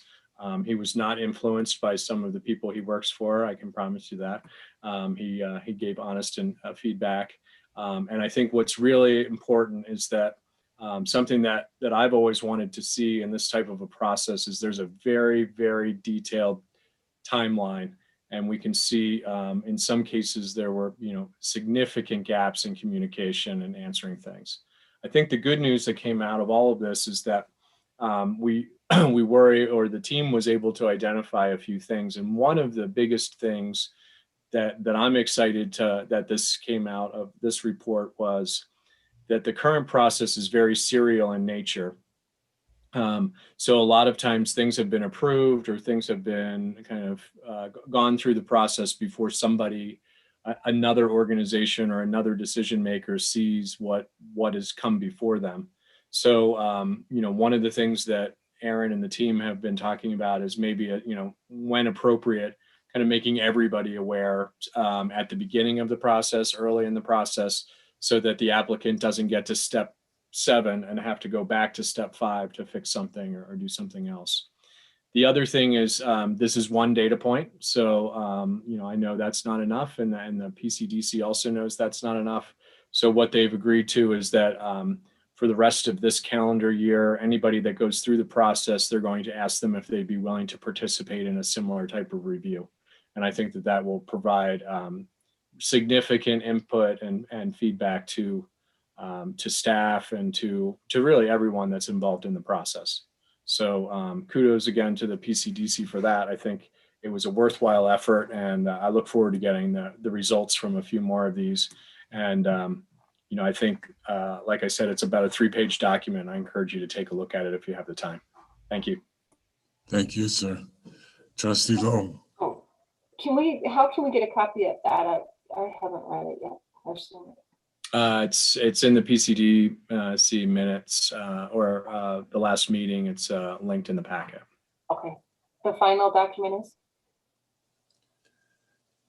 It doesn't say that it's anything but final. I don't think. Okay, I'll follow up with staff. Okay, thanks. Trustee Lowe. Hey, thank you, Mayor. Great news, kids. The annual report is all done, with one notable exception. This has turned out to be exactly what I thought it was going to be. I am extremely impressed with the enthusiasm, the literacy, for lack of a better term, of all the inputs that I've got. You're really going to like this. Right now, it's up to about 140 plus pages, of which 30 are Finance Director Johnson's spreadsheets that are going to go in the back of it. Kim Mitchell at Town Hall has been my sounding board and my sanity check on that. Going to work with her to get this posted online. But in the meantime, I have one question here. It's sort of what I call a lurky. So I've done this. I've created it. Do I need, is it the consensus of the board that I need some sort of review and approval in order to move forward with this? That's the question. It's a big file. It's 16 meg. It's not something that's easily given out. I mean, I can send it if Mayor Angelo, you'd like to have a look at it. If Town Administrator Simonson would like to have a look at it, I'm happy to provide it. But my intention is in the week coming up that I'd like to go ahead and run a limited number of hard copies and then work with Kim Mitchell to go ahead and get this thing publicized and posted online. Well, my thought on that would be, we've known all along that this is something that was dear to your heart, that you have experience in the field. And if you feel as excited about it as you've let us know you are, I'm sure that we'll most likely be very pleased with it also, Trustee Lowell. But let's go around to the board and see what they say. Trustee Rogan? I'm excited to read it, but I don't feel like I need to review it first. I would like to see if I can help you reduce the file size somehow, Trustee Lowell. So if you want to shoot me an email, maybe we can chit chat about that. Okay, okay. Trustee Careless? I trust, after spending several years with the College Board and Mr. Trustee Lowell and I harassing each other and reading his writings and his minutes, I trust his writings and what he can put together. I would like to see several of those hard copies in the library for checkout, Yeah. kind of like we do with the local cemetery plottings and everything, so people have easier access to it. Besides on our website too. So, but no, Yeah. I'm interested in reading it. So, yeah, I think I trust you. If Administrator Simonson wants to, scan it just to make sure, or someone on staff does with you, that's fine. But I trust what you do and what he's done. Yeah, that was my intention. You hit the nail on the head. I'm going to put a number of copies, for lack of a better term, file copies at the library. I'm going to distribute hard copies to the trustees, the mayor, the directors of staff, Administrator Simonson.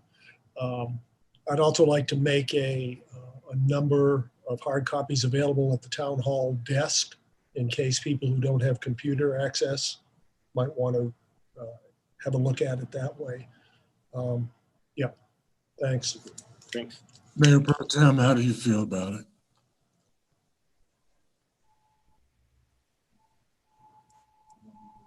No, I don't think the Board of Trustees needs to review it or really should review it. It's not our report, it's a report of all the different boards and commissions. And I assume that a version will be put on the town website and then it will be publicized that it's available there so that the town can go find the link. Is that what's coming? Yeah, we're gonna do that, and Kim Mitchell's gonna work on getting the proper publicity out on that. I will say that every input to that report has been rebounded back to the author for a final sanity check. So everybody's had a chance to look at what they've written. Sounds good, but I don't think the board needs to look at it. Trustee Wall? I agree with Mayor Pro Tem Browning. This isn't the board's document, so I don't feel it's necessary to review it. Administrator Simonson, I guess, some of these are coming from your department heads and so forth. So, I think it's probably prudent that you at least take a look or you make that decision, I guess. I'd like to thank Trustee Lowell and his team as an aspiring New Englander. I look forward to my first town report. Thank you. As do I. I can't wait. We've been waiting for this for a long time, and I promise I'll get that one missing item to you, Trustee Lowell. Oh, did I? Oh, I wasn't talking about you, was I, man? No, don't worry about it. I can take the heat. Thank you so much. Let's see. There was a SFC meeting. It was very interesting. We talked about a lot of things. We talked about Earth Day issues and ideas. We talked about finalizing the sustainability grant projects. We talked about a gray water code.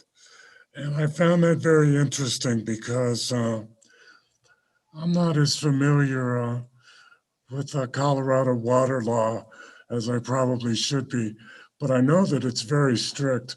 And I don't know that we can do that, but I was assured that other municipalities had instituted the use of gray water. So that's something maybe that should be clarified. But the most interesting thing I found, at least for me, at the meeting is that there are now level 3 recharging stations that only take between 20 and 30 minutes to recharge a car. DRCOG's main source of finance is through the federal government in regard to air quality. And in meetings, many meetings that I've shared with the members of DRCOG, they talk about electrifying mass transit. And it was also discussed at the meeting that we're in a corridor, a traffic corridor that may be able to use a couple of these new units for people that have come up to go into the number one, to Rocky Mountain National Park, the number one tourist attraction in the state.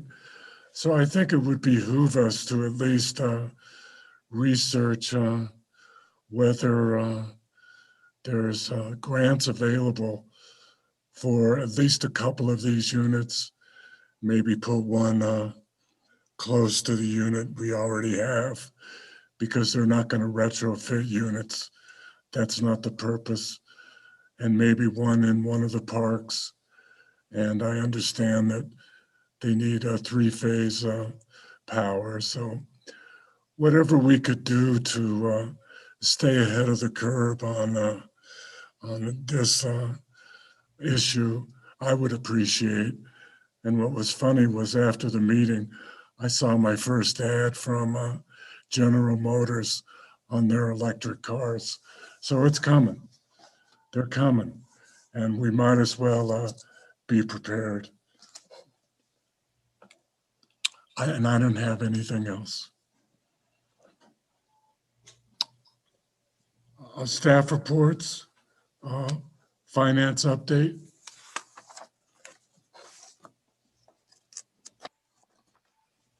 Good evening, everyone, and happy Mardi Gras. It's Mardi Gras Day, yay. So I wanted to just kind of review sales tax. So when we looked at sales tax almost a year ago, we had so many unknowns that we didn't know where we were going to be at this time of year. I am really happy to report that not only did we hit our budget number, but we've exceeded it by almost 4%. So this is fantastic. And it is certainly something that I don't know that I had anticipated for sure. We are still under the 2019 number, but that was a pretty extraordinary number. We are still down from the prior year of about 4%. So I did include in your packet some information again on the local versus non-local. So even though you're seeing our sales tax really meeting our budget number, our local sales tax revenues are lower than our non-local sales tax revenues for the year. So just be aware of that. Other than that, I think the one thing I did want to point out in the financial information was that our taxes, most of our taxes that we receive in January are actually for the prior year. So while we do get stuff in January, it is actually booked back into 2020 because they are December and November revenues. So just be aware of that. Other than that, I really don't have anything else. Everything else is in your packet. Did anybody have any questions? Any questions for Finance Director Johnson?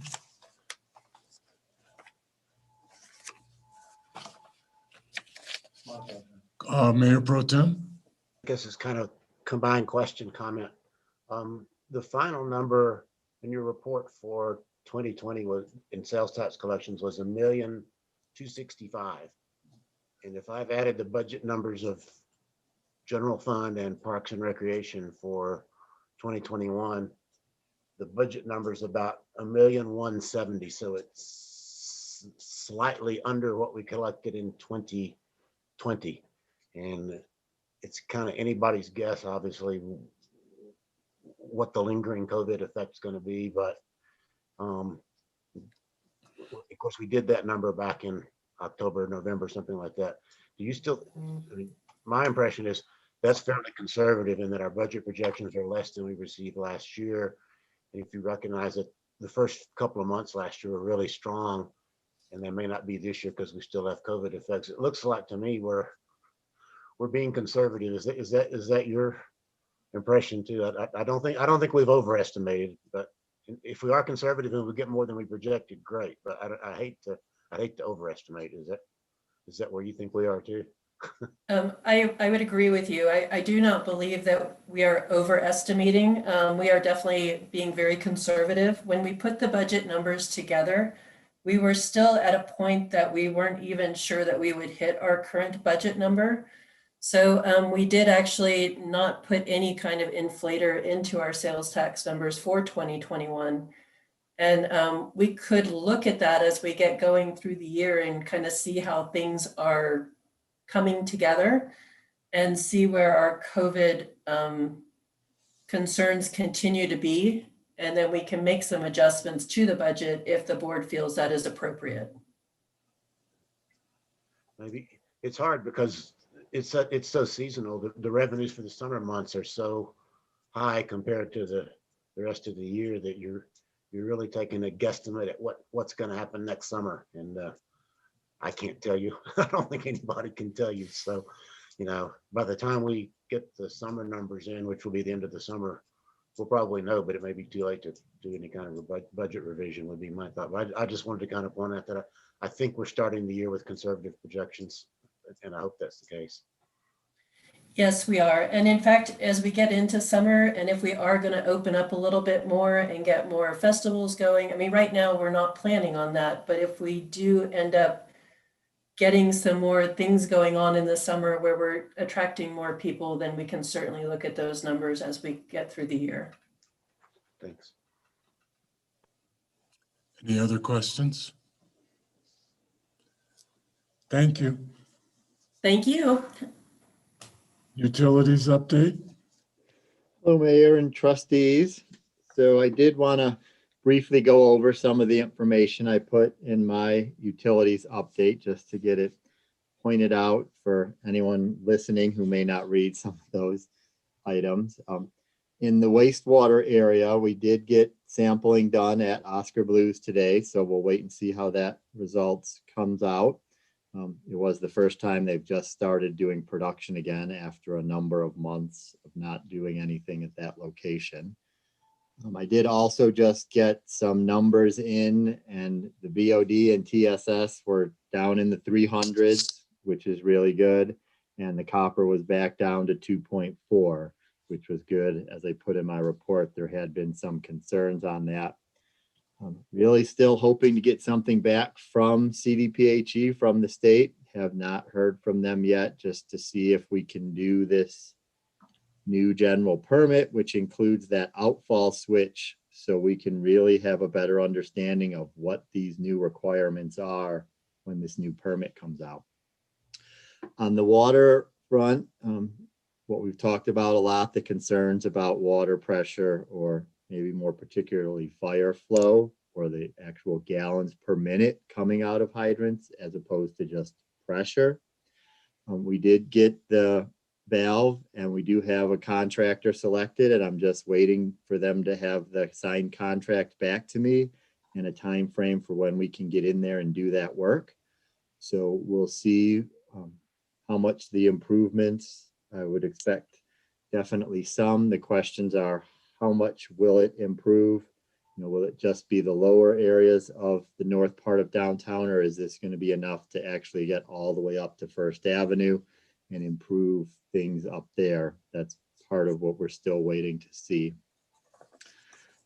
On the electric side, the big item to make sure everyone is aware of, and we'll start getting notices out, is that we are going to be, hopefully the beginning of March, maybe middle of March, getting all the new electric meters installed. So that will be a big, massive project. That is a separate contractor coming in as part of that contract. But we definitely want to get the messaging out there so that people are aware. There will be an 800 number to the contractor for those who feel they have concerns and want to have something scheduled or need to have it scheduled, in particular for the commercial accounts. And those were really the big updates. I was going to see if there were any questions based on what I put together. Are there any questions?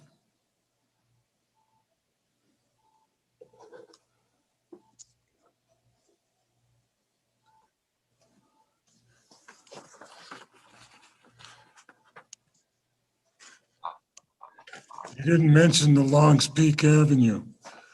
I had that on mine. Okay, It's okay. all right. But he can mention that. Utilities Director Kaplan and Finance Director Jill Johnson and myself all had worked on submitting a Department of Local Affairs infrastructure grant. It's called an Energy Mineral Impact Grant, to offset some of our costs for the Longs Peak Capital Improvement Project, which includes replacing water, sewer, roads, curb, gutter.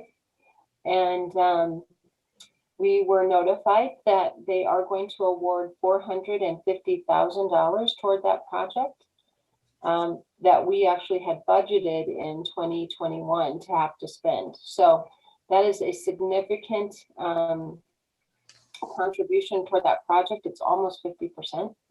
And so that should free us up to have funds in sewer water funds that would allow us to potentially look at another project. So that's pretty exciting. Okay, on my agenda, it doesn't have the flood recovery manager's report. It's covered under my admin report this time because Okay. she wasn't scheduled for it. Okay, but she's on. Is she going to give the report? We were just going to ask if we were going to just notify people that we did include a memo regarding the request for more details about the negotiations with the property owners along the 2nd Avenue Bridge and why it took so long to get to the point where we have an agreement. So Recovery Manager Sanders did put together a memo of the timeline. We weren't going to read it or go through it. We were just going to ask if anyone had any comments or questions that they wanted to ask her regarding the memo. Does anybody have any questions? I know that we talked about a policy of having right-of-way consultants. Right-of-way consultants on all projects. Does anybody want to discuss that as a policy decision? I do too. Go ahead, sir. Thank you, I guess, Tracy, for your report, science staff, so all staff. It's good to see it all laid out. And you asked about additional projects. Obviously, we've got Bone Park drainage up along property lines, probably to be aware of. If we move the drainage to the east also. Longs Peak Drive, it's always been discussed since I've been on the board about possibly having to find different access over other people's property or our own property. So probably something to be concerned there where we store materials. Same thing for the 4th Avenue Bridge. We know we're going to drop it right in front of a house. I'm assuming it can be completely accessed from all our property on the roadways, on the excess buyout property there, but there's always it's close to line, so there's always a concern there. So it's probably something to watch. I think Attorney Dittman had a comment, and I do too. Go ahead, sir. I was going to say that, I mean, I don't think it's necessary the town of a right-of-way can install on every project. But I think it's a good idea when we know there's going to be potential property acquisitions, particularly ones that are significant as there was in Second Avenue Bridge. Having that up front would certainly be helpful, I think, in future projects. Okay, and I I think, agree. one of the bigger projects most likely or potentially coming up will be the Highland Ditch Crossing, and that's been brought up of should we have someone. One of the differences with that is all privately owned by them versus this situation where it's our right of way and we're just wanting to use a temporary construction easement. So maybe it's another name than right of way consultant, but somehow some kind of a land appraiser to use in different situations. I think, Mountain States and then PAC, and there's a few other firms that do this kind of work. I mean, they're not just right-of-way consultants or property acquisition specialists. Yeah, that's what I mean. I want to just be careful about calling it right of way because I think the situations coming up aren't going to be right of way. They're going to probably be private property. I'd also like to state to staff that the bridge work looked pretty cool going on because some idiot forgot their phone, so I had to run home between meetings. And up from where I looked, the lights all look nice and the trucks are all lined up with the girders. So thanks for all your input on getting it going and notifying neighbors of the cold delays, and hopefully you aren't getting pounded too bad by it. But I'm glad to see the first day canceled because I've had to work in these kind of temperatures before outside, and it's no fun at all, and it does get dangerous. So glad to see it moving forward, and it looks really nice. Any other questions? So if anyone has insomnia tonight and you want to watch some pretty cool stuff, they will be unloading 140-foot long girders, 9 of them, and placing them along the 2nd Avenue Bridge. So that's going to happen tonight, probably as we're speaking or getting ready. Yeah, if it were 40 degrees, fine. Ms. Sanders has her hand up, Mayor. Tracy?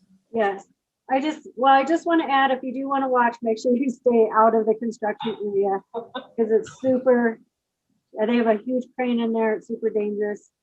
Or not dangerous, but just, very. It is dangerous. Yeah, just want to keep people out of there.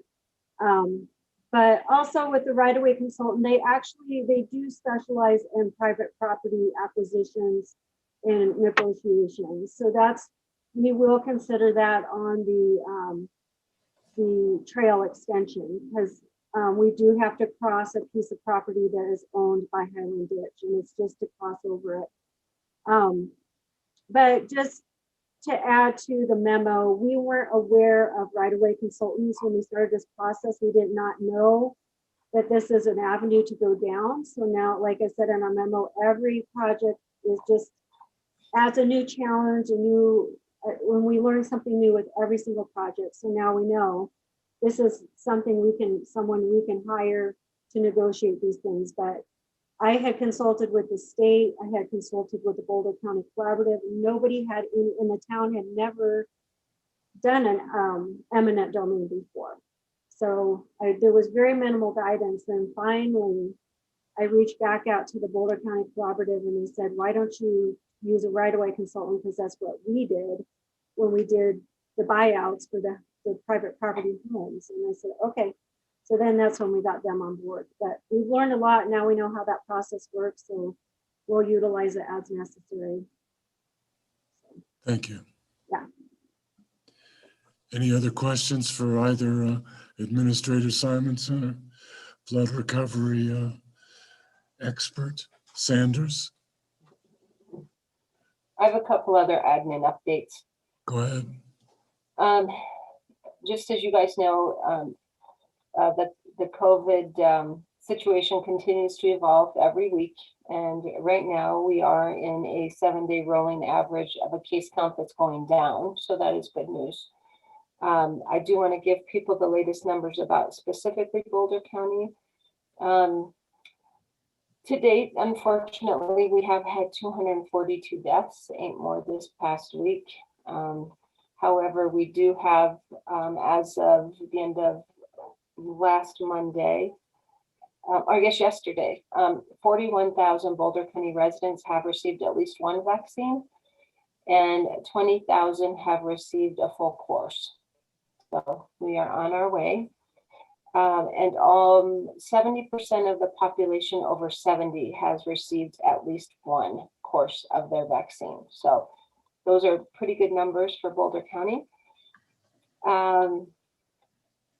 The dial has been moved down one whole step back into a yellow dial. And so we are going to be working very closely with our businesses to help them prepare to be able to open up a little bit further as the weather warms. So just know that Kim Mitchell and Brianna Hoyt are working really closely with those businesses to help them get what they need to be able to be ready for that.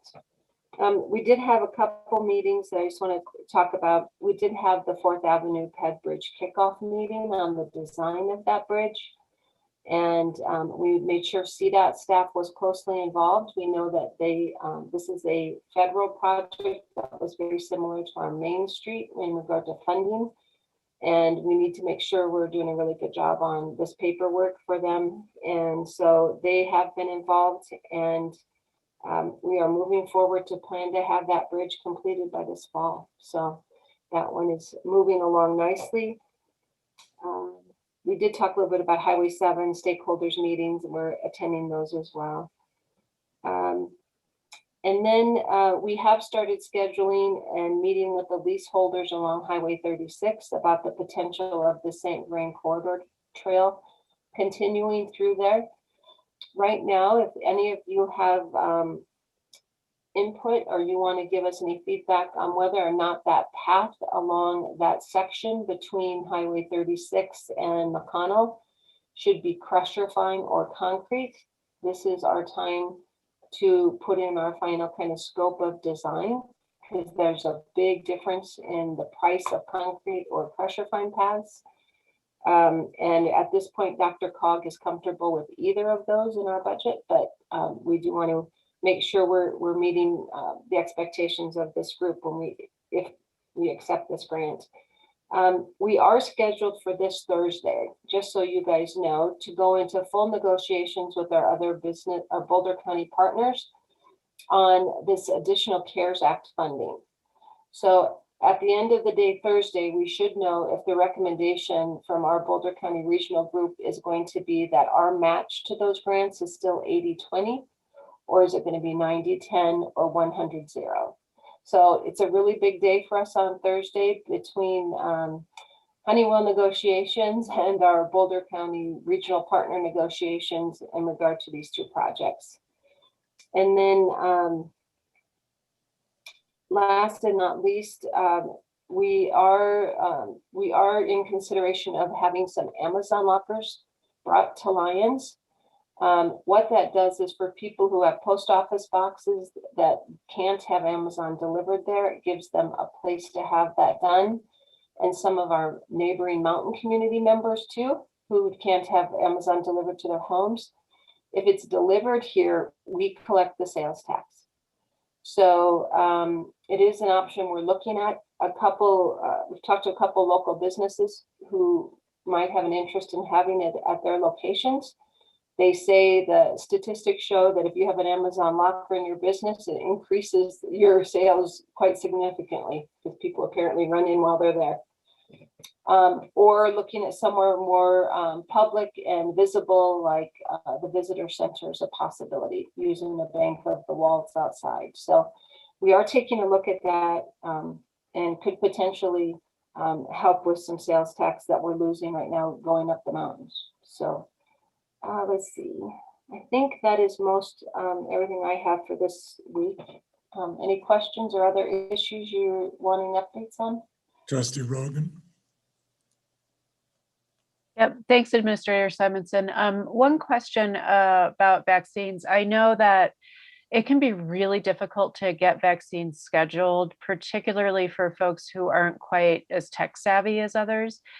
Do you know if there's any initiative in town, anybody helping out in that regard? We're actually, there's a group working on bringing a clinic here and doing it at Walt South. So we do have a group made up of Lisa Ramsey and her senior connections and Jocelyn Fankhauser and her group out of Boulder County, and our local Walt South representative are trying to work on reaching out to people, helping them with that paperwork, and then hopefully just being able to offer it here as well so that people don't have to go out of town. So there is there's a group working on that. I did not hear an update on it over the last few days though, so I'll keep you posted as it moves forward. That's great news. Thank you. Any other questions? Legal Thank you. update? Legal update, Counselor? Thanks, Mayor. Sorry, it took me a second to get my video started. So I don't have an update this week so much other than a reminder that there's the Honeywell mediation is coming up really soon. We're gonna have an executive session on that.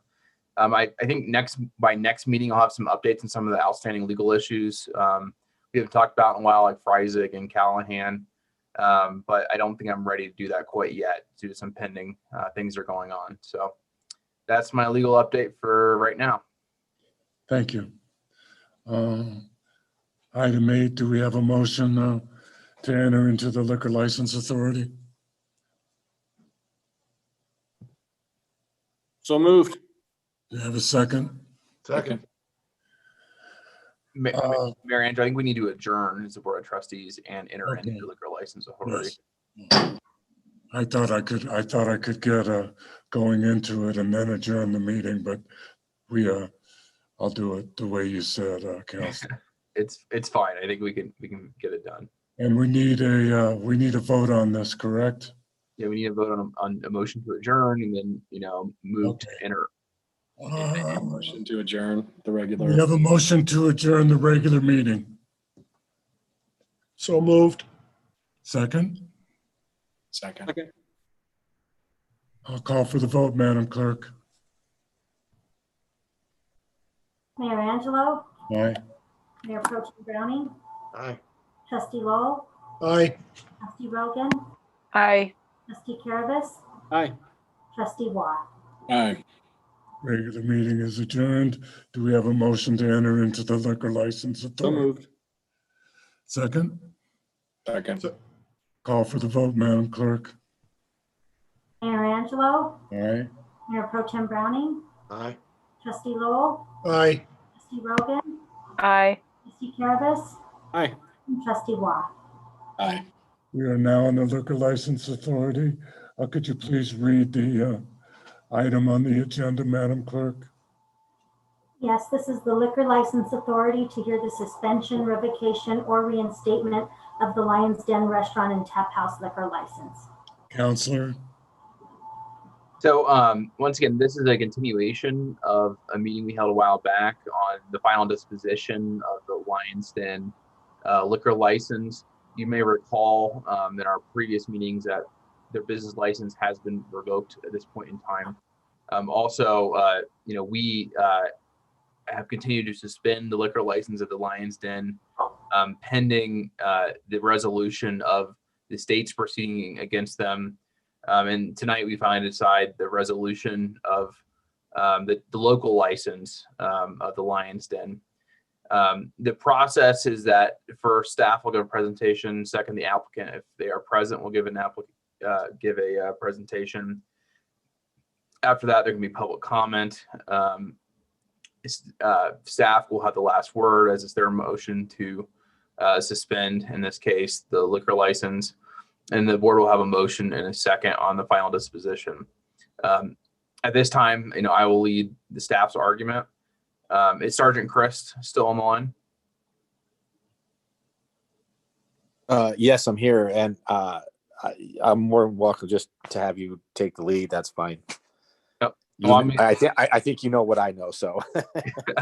No, it's fine. I think, since you are kind of the fact witness, I'd like to have you describe, what the state's, what has happened at the state level regarding this matter since the last meeting we had, which I think was back in December at this point. Okay, no problems. So, and I apologize, I was unsure of the order of this. And I've been in contact with the authorities at the State Liquor Board, License Authority, and the attorneys and lawyers and everything for this whole deal. So the update I received last week was that Mr. Yarbrough and the Lions Den have agreed to a plea of, oh man, I'm a little bit unprepared for this.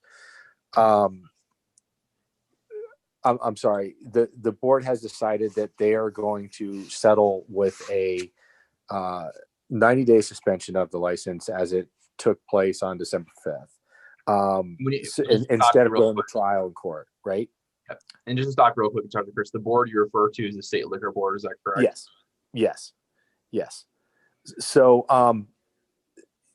at this point in time in the proceedings, they are simply waiting for Mr. Yarbrough and his attorneys to submit paperwork and signatures and final agreements through the court process to make it official. There's been no other action on that part. So the state is basically holding on until they receive that final documentation from his attorneys on the final action of accepting a plea for the suspension, the 90-day deal, and that was supposed to be reinstated, I think, on March 5th. So until that happens, it will, according to the state, it'll stay in a suspension status until they receive all the necessary court documents and paperwork to finalize that through his attorneys. So the administrative suspension settlement that you were speaking of, it allows basically for time served, if you will, to, that the time they've been suspended basically, so far, yes, counts towards that 90 days. Yes. Thank you. And when will the suspension order of the state expire? Did you say March 5th? That's when it's scheduled to expire. Yep. Yes. Thank you. Since during all this time, has the Lions Den continued to operate, or what is the current status of the Lions Den with regards to operations? This is only basically hearsay on what my observations are, but I have not hearsay, just to correct you for the record. So it's your observations, that's not hearsay. My observations, I'm sorry. It's getting late in the night. My observations are that they have not been operating as a business. I don't see any vehicles over there. Their open sign is never on. The only cars that I do see are generally staff or Mr. Yarbrough's. I have witnessed staff and Mr. Yarbrough unloading equipment out of the Lions Den, loading up pickups and taking off. I noticed last week that a large dumpster was placed in front of their establishment. It appears, one of my deputies at night went over and looked in the windows. The televisions are off the walls, things are being packed up. It appears to me that they are packing up and leaving town. So I don't suspect that they will be operational. And I haven't seen any business taking place up to this point. Thank you. So given the potential disposition of the state regarding their settlement and the status of the businesses not operating at this point in time, do you recommend that the town follow the state on this and also suspend the license through March 5th? Yes. And do you think the evidence that we've examined at the last few meetings supports that suspension to March 5th? Yes. Okay. I have no further questions for Sergeant Christ. At this time, if the board has any questions, I'd be happy to answer those. Otherwise, I think we'll go to the applicant if they're present. Are there any questions from the board? Is the applicant present and wish to address the Board of Trustees?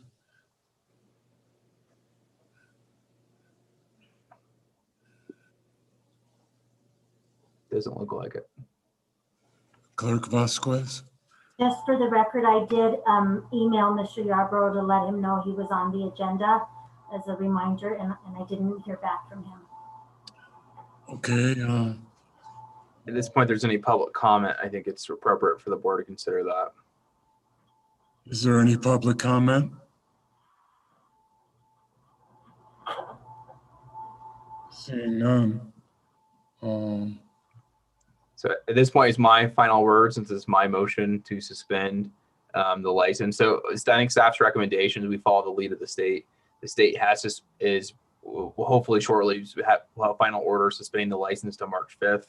Our recommendation would be that the local license also be suspended until March 5th, or until the date that the state suspends it to, if that were to change. As of right now, the business license is revoked. Mr. Yarborough is unable to perform his business in town until that's reinstated. There's really not a risk to the town with the issues we had previously, given kind of the current status. And so that would be our recommendation at this point in time. And is that in form of a motion, or does the board need to make a motion? Well, I think at this point, I've concluded my arguments. We're going to close the public hearing, and then we need a motion on a final action. Okay. We will entertain a motion at this time.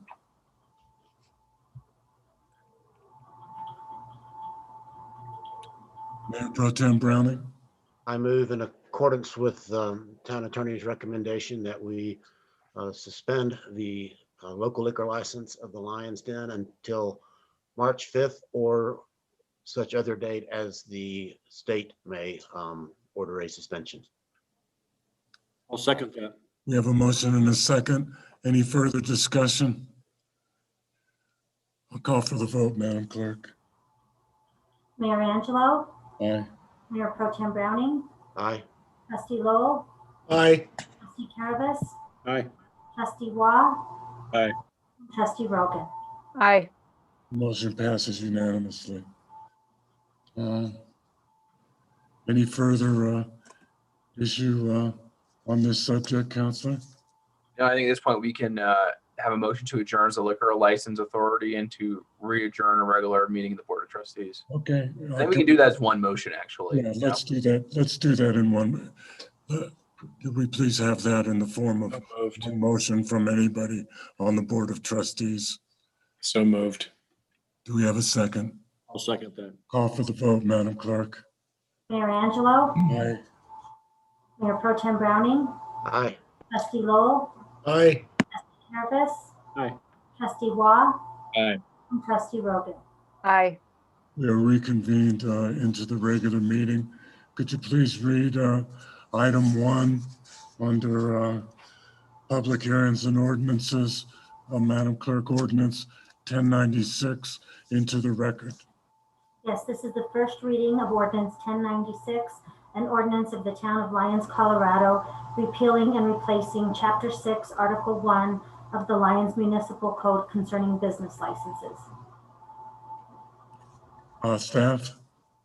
Yeah, so Town Attorney Brandon Dittman, I took it upon myself with the assistance of Mayor Pro Tem Browning as well to really examine the business license code for the town and to address some of the issues we've experienced in the past year regarding business license, particularly regarding issues concerning the standards for revocation, the standards for renewal, the standards for issuance of a business license. What we found was that the existing code was really,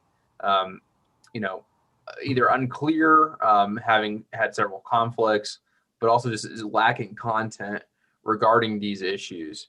One of the issues we ran into, with the Lyons Den discussion on the revocation was there was no option for suspension.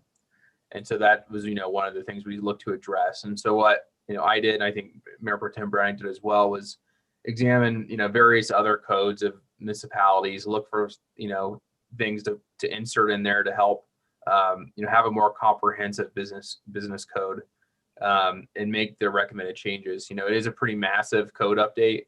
I'm not claiming it's perfect, but as our best attempt at a first try. And so that's, what we really did. And we were hoping that, through this code update, we can get better business license compliance, give the board more options to deal with issues concerning business license, and also, generate additional license fees and tax revenue through that greater compliance. And so that's what we've presented today. And I realize it's a very huge code update, but I try to give you as many resources as possible, including a red line and a clean copy, to understand what those changes were.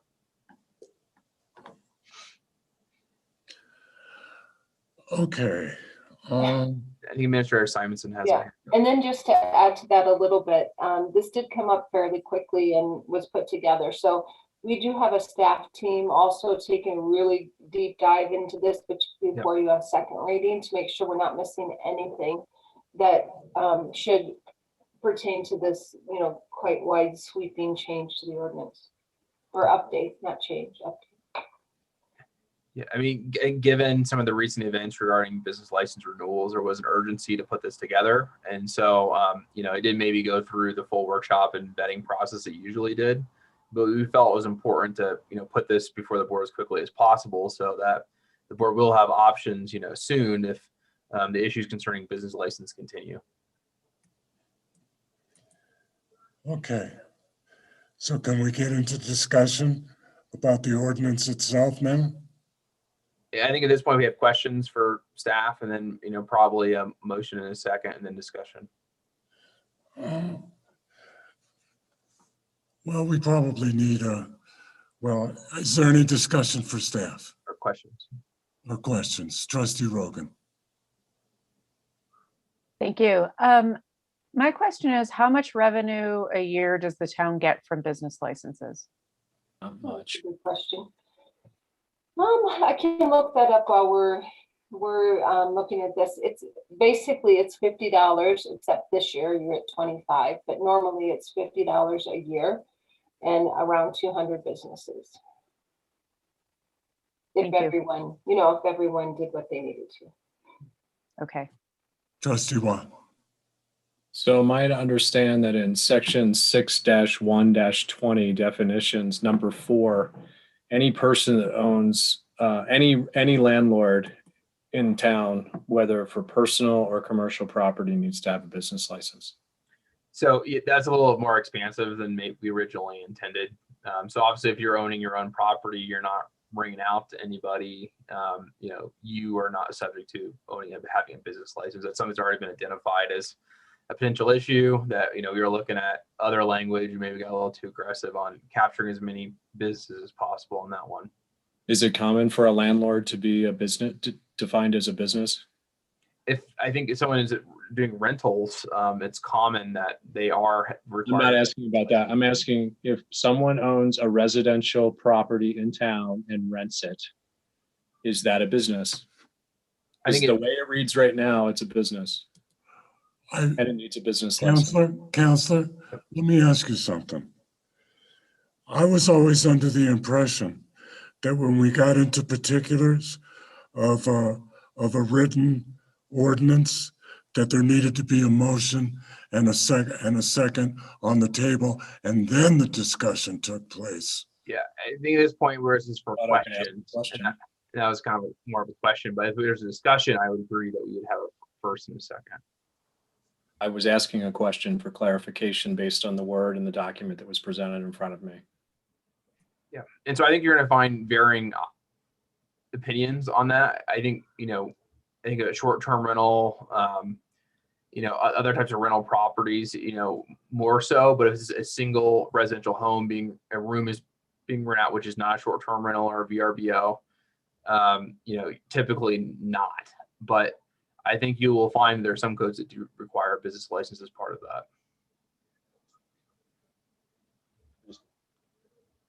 Just briefly, I have a proposed amendment on that very section. So when we get there, I'm going to be proposing to amend that portion.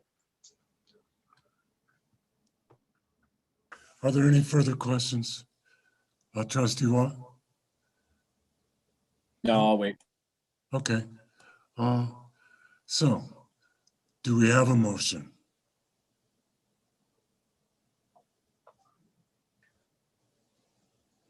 Mayor Pro Tem.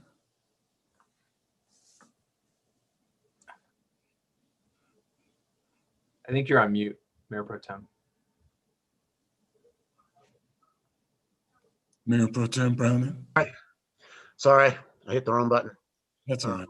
To get the process rolling, I move the adoption on, this is first reading, correct? Correct. Of ordinance 1096 regarding business licenses. I'll second that. We have a motion and a second. Now we'll enter into discussion. I have a proposed amendment, as I indicated. Okay, go ahead then, sir. I would move to amend, and this is the section that Trustee Waugh had a question about, and I picked up on the same point, actually. I have a motion to amend. I would like to move to amend section 6-1-20, subsection 4, to strike the existing subsection 4 and substitute these words, and I'll provide this in writing to the town clerk later. This is a requirement to get a business license. Owns, leases, rents, or otherwise exercises control over any commercial or industrial real property, not including any accessory dwelling unit complying with Lyons Municipal Code 16-10-70.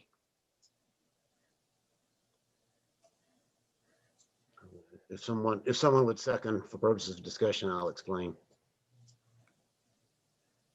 I'll second. Okay. Go ahead. This goes to Trustee Waugh's question. I don't think it's ever been required that someone who leases residential property or owns residential property in the town would have to get a business license. So that's why the language of this says owns, leases, rents, otherwise exercise control over any commercial or industrial property. And then I specifically would exclude any ADU.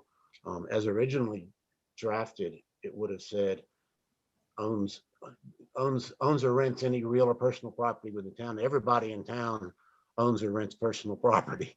So we don't want everybody in town to have to get a business license. So this basically limits it to commercial and industrial property only. Short-term vacation rental licenses are already covered by a different section of the code. And we went through that with the last board, that if you get a short-term vacation rental license, you don't have to separately get a business license. You're not required to double license, in other words. So that's covered elsewhere. And I took out any reference to personal property because there are other sections of this ordinance that if you lease or sell personal property, you have to get a license. So this really just takes section 4, would limit it to real estate only and only commercial or industrial property, not residential.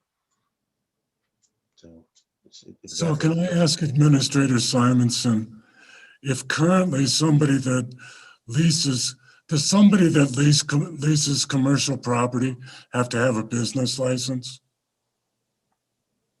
Someone that leases commercial property for a residential use or for a commercial use? No, for a commercial use. Sure. Well, if they're operating a business, they should have a license, yes. That's not what I'm talking about.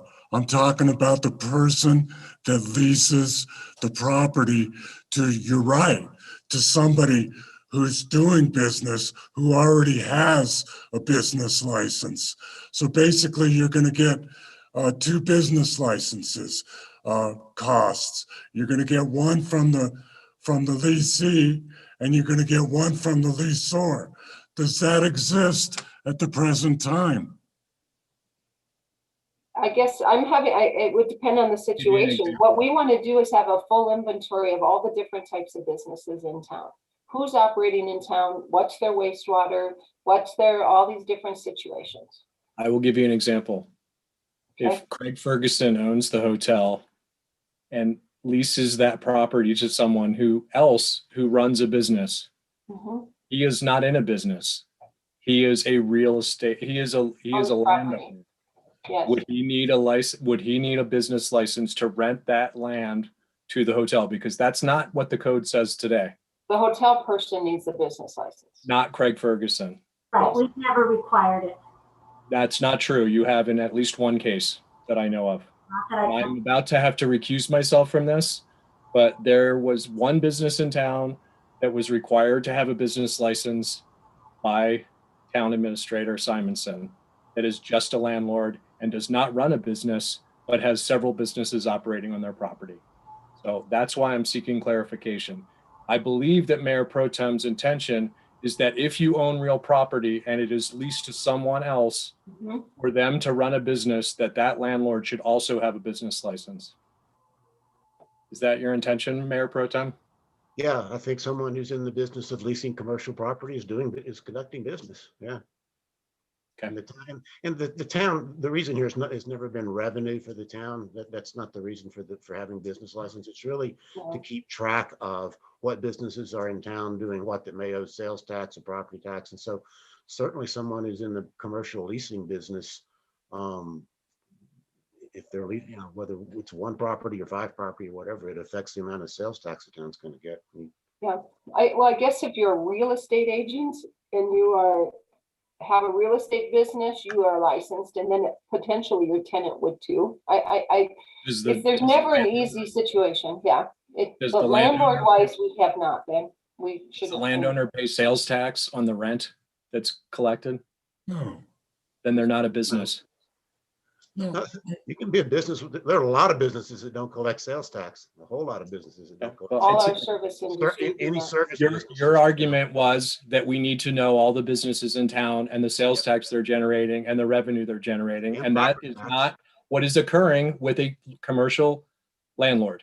They are not paying sales tax. So making them have a business does not meet the objective, which you just stated why you made the amendment, Mark. No, you just misstated what I stated, Trustee Wall. What I stated was it lets you track sales tax, property tax, use tax, and potentially occupational licenses. You lease it for a particular purpose, somebody may have to get a license. It basically lets you keep track of what business is going on in town. Let's give an example of use tax. You lease a commercial property and somebody buys a bunch of new equipment and puts it in place in a new commercial business. The town needs to know about that. Commercial leasing of commercial property is a business. It's true. That's true. In some cases it is, not all. Leasing of residential property, you can like the owner of the shopette. Should he have a business license to be renting all those units out to other people? You could set a number of one property you're exempt, or more than one you have to do it, but that may be a little hard to keep track of. I guess you could do that if you wanted to, but to me, commercial property leasing is a business. I guess it'll be up to the board discussion. But the intent of this amendment was to take leasing of residential property out of it. So let's talk about that then. Let's talk about home businesses. They all have to have business licenses, no? Yes, they should. And that would be an extremely difficult thing to enforce, would it not? We are getting more and more businesses that are at home making soap and baked goods, and they're creating a disaster at the, potential disaster at the wastewater plant. We need to know who's running what down the drain from their homes. So if a home business is renting their residence from somebody else that lives in town, does that landlord then need to have a business license because they're facilitating a business in that residence? I don't know if that was Mayor Pro Tem's I think in that situation, if you're renting an office in your residential home for commercial purposes, that you're renting commercial property, in that situation, so you would, under this code, you would require a business license for that. Yes. Yeah, so-called live workspace is going to create a lot of issues on a number of levels. How do you value it as a residential or a commercial piece of property? I don't know. That's becoming more and more popular, but I don't know if you ultimately create a separate category for that. But the general thing is whether it's out of your home or a commercial piece of property, if you're doing business in lines, you need a license. It's zoning laws are another reason to do this. Is you want to make sure that the type of business being done in a particular area is within what's allowed by the zoning at in that area. That's probably one of our biggest offenders is people doing a business in a location that's not meant to be. And then it's hard afterwards that it's either costly for them to retrofit the space to meet the fire code, or, you know, they don't report a change in use. And then there's things called tenant finishes that are supposed to be filled out when that happens. This is why I think this has gotten really difficult for both at all levels, for the business and for the staff, is this ordinance is not clear enough to identify when and where. So we leave it up to judgment. So we're allowing a commercial use in zonings that don't necessarily have that right, and i.e. called home businesses, and the person that owns the house that he's renting to somebody who is running that home business, which may not even be abiding by code, also has to pay for a business license. Boy, talk about opening up a can of worms. If I might, Mayor. Go ahead. So quite honestly, this discussion is starting to feel to me like the parking discussion. And so I really would like us to keep in mind what problem we're trying to solve here, and think about it maybe in a more holistic manner. I mean, I have a number of amendments that I would make to this as well. And I have a feeling that before the board agrees on what we should be doing here, we do need to have some discussions. And I know that staff and Attorney Dittman, I know that this was kind of a hot thing to get going on. And so you put everything in here that you thought we might be able to use, which I really appreciate.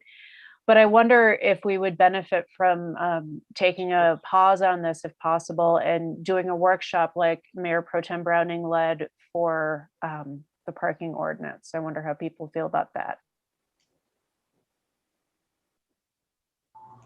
Well, there's a motion to amend, and I think a second on the table.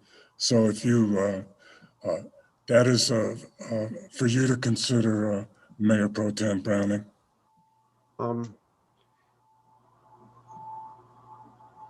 First, I'd rather go ahead and get that part of it fixed, and then if somebody wants to move to continue the further discussion, we could do that.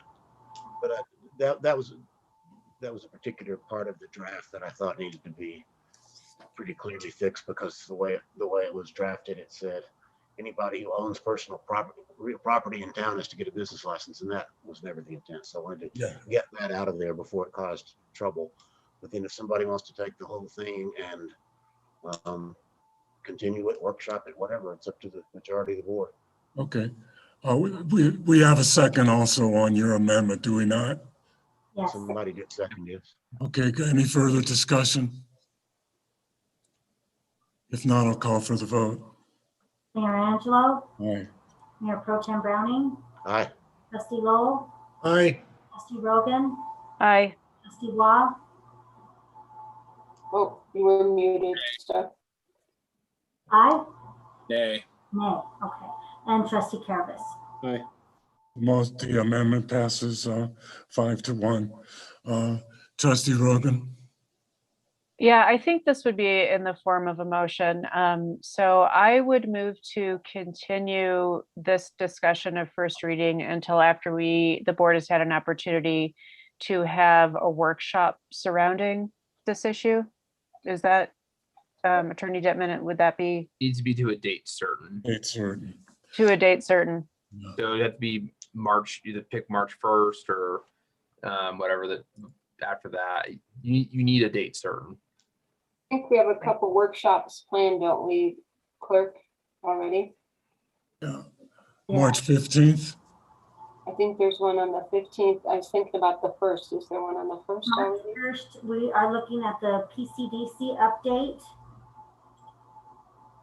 On the first, Yes. and we took a poll on that one, I think, see if everybody was available. So And- maybe the 15th? The 15th, yeah. That's the soonest available date. Is that, yeah, that's fine with me. If that's, yeah, if that's acceptable to the board. I mean, that I just made that motion, so I guess there has to be a second and then Oh. discussion. I'll second it. Any further discussion? Yes, I'd like to say that this was presented as an amendment to the ordinance to correct procedural changes. And while Mayor Pro Tem says the intent of his amendment was to reduce one category, it in effect adds a category Point that of order, we've already voted on that amendment. typically We don't need to be said discussing in that the amendment. past Point of has order. not been issued business licenses. So therefore, I would like us to agree as a board in a workshop, is it to look at every possible thing? Because this is what happened in parking, or is it to meet the objective, which is to take care of several procedural issues and processes that were not addressed in the original code, because they are two separate things, in my opinion. We'll discuss that at the workshop. Any other further discussion? If not, we'll be voting on a workshop date certain, March 15th on this ordinance. Madam Clerk, please call the roll. Mayor Angelo, Aye. Mayor Pro Tem Browning, Aye. Trustee Lowell, Aye. Trustee Carabas, Aye. Trustee Waugh, Aye. and Trustee Rogan. Aye. We'll have a workshop date certain, March 15th, regarding ordinance 1096. Just to clarify, we'll have a workshop on the 15th and first reading will happen later that meeting. That's fine. Because we have continued to a date certain, so. That's fine. Oh, wait a minute then. I don't think you're gonna be ready after that workshop to present the ordinance within that next hour. You won't be able to make any changes, but we just continued to the 15th. And that's, the board can't set a workshop as part of a motion. You can only continue the present matter on the table. Well, then maybe the first reading shouldn't be till April, whatever. It'll be April 5th. Unless you guys really think you're gonna be able to go from a workshop to a first reading. No, I agree with you on that. So So maybe let's- make it Well, I think April. we should recall the question then. Which would take its own vote for a majority to reconsider the action of the board, because the board just voted to continue to March 15th for first reading. I'll make a motion to recall the vote. Is that it? Recall the question, yeah. I'd like to recall the question. Second, I'll second. any further discussion? Call for the vote. Mayor Angelo, Aye. Mayor Pro Tem Browning, Aye. Trustee Lowell, Aye. Trustee Carabas, Aye. Trustee Waugh, Aye. and Trustee Rogan. Aye. Okay, so now we're back into first reading. So the option for the board is to pass on first reading, to deny on a first reading, or to continue to a date certain, which I think at this point, the board's direction is to continue to March 5th for first reading. And Trustee Rogan. It was April 1st, was it not? it's Yeah. April 5th. 5th. April 5th. April 5th. Yep. I move to continue first reading to April 5th. Second. Let's have a second. Discussion. I'll call for the vote, Madam Clerk. Mayor Angelo, Aye. Mayor Pro Tem Browning, Aye. Trustee Lowell, Aye. Trustee Carabas, Aye. Trustee Waugh, Aye. and Trustee Rogan. Aye. Ordinance 1096 is continued to April 5th. Could you please read item 2, first reading of ordinance 1097 into the record? Madam Clerk, and I will need to recuse myself in regard to this question. Mayor Pro Tem Browning, could you please take over the meeting? Let me get out of here first.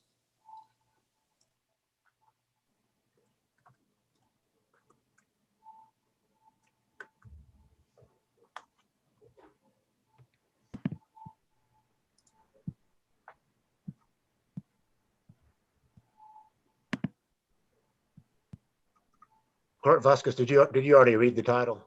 I have not, sir. Okay, if you would please read the ordinance 1097 then. All right, this is the first reading of ordinance 1097, an ordinance of the town of Lyons, Colorado, amending section 13-3-90 of the Lyons Municipal Code concerning water rights dedication requirements. The town staff has a presentation as Utilities Director Kaplan. Are you going to do this one? Yes, Mayor Pro Tem and trustees. So this is the ordinance that had been being called the repeal of ordinance 1055. Since we don't really repeal ordinances, we do have to just present an ordinance that is changing the code as it was. And so the previous ordinance 1055 had amended section 13-390, which was connection or tap fees for the water service. It added the line, all new connections or taps shall meet the water rights dedication requirement of section 17-14-10. And then it gave 2 exceptions to that requirement. But that's what had been added to the code a couple of years ago when there were concerns about the number of CBT shares. And so with the recent discussions on this, after the review of this year's water letter from Longmont and the Longmont IGA declaring exactly how many shares the town does have still that have not been dedicated to Longmont, and with the discovery that it looks like we would have 5 or 6 properties that might need to use, I don't remember how many it was, 20, I think we're at 21 shares, that we do have the sufficient shares to cover those properties. It has been discussed that we could repeal or remove that language from the Lyons Municipal Code. So in the packet, there was the new reading, which basically removes the line, not basically, but which removes the line that said, all new connections or taps shall meet the water rights dedication requirements of section 17-14-10. That would be removed along with the 2 exceptions to that requirement and return the code to what it had previously been, where it is only discussing and requiring tap fees for water service. Thank you. Are there any questions of town staff about the proposed ordinance? If there are not, I would entertain a motion with respect to ordinance 1097.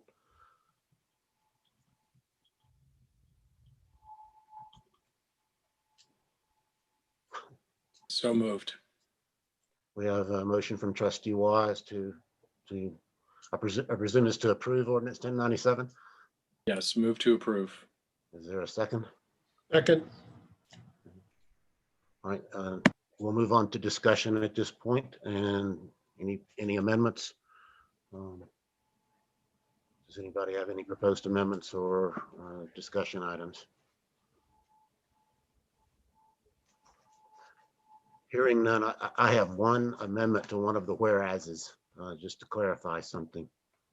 And this would be, it's actually in the 7th whereas on the first page, which is the 3rd from the bottom.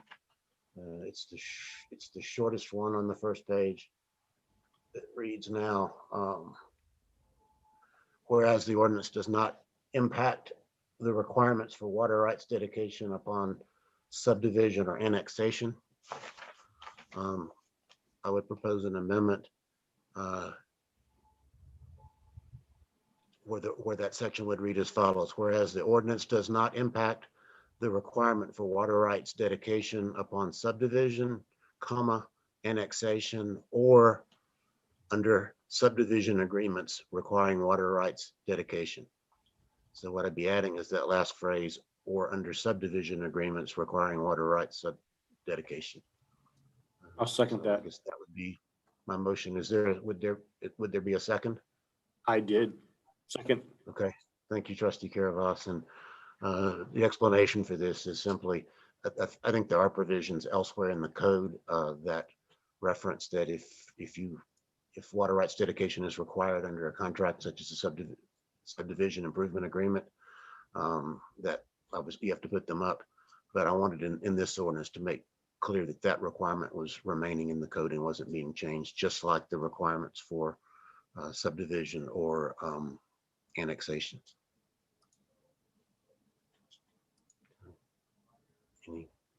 Any further discussion of the amendment?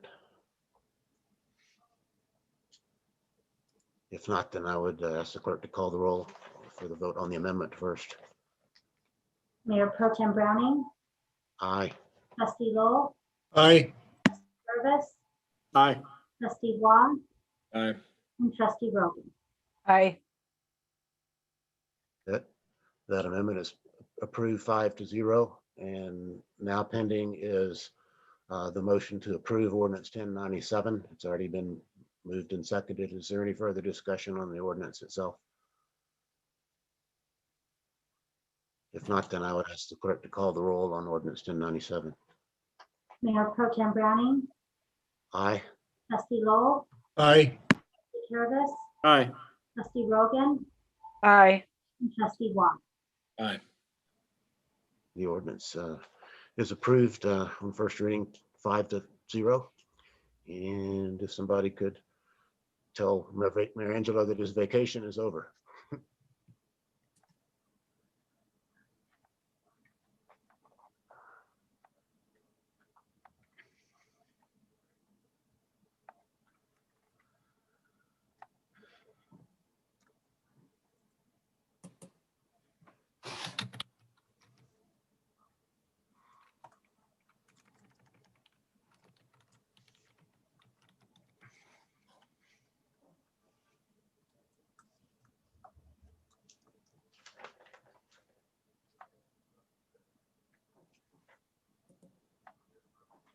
Welcome back, Mayor. I'll turn it back over Thank to you, sir. Thank you very much, Mayor Pro Tem.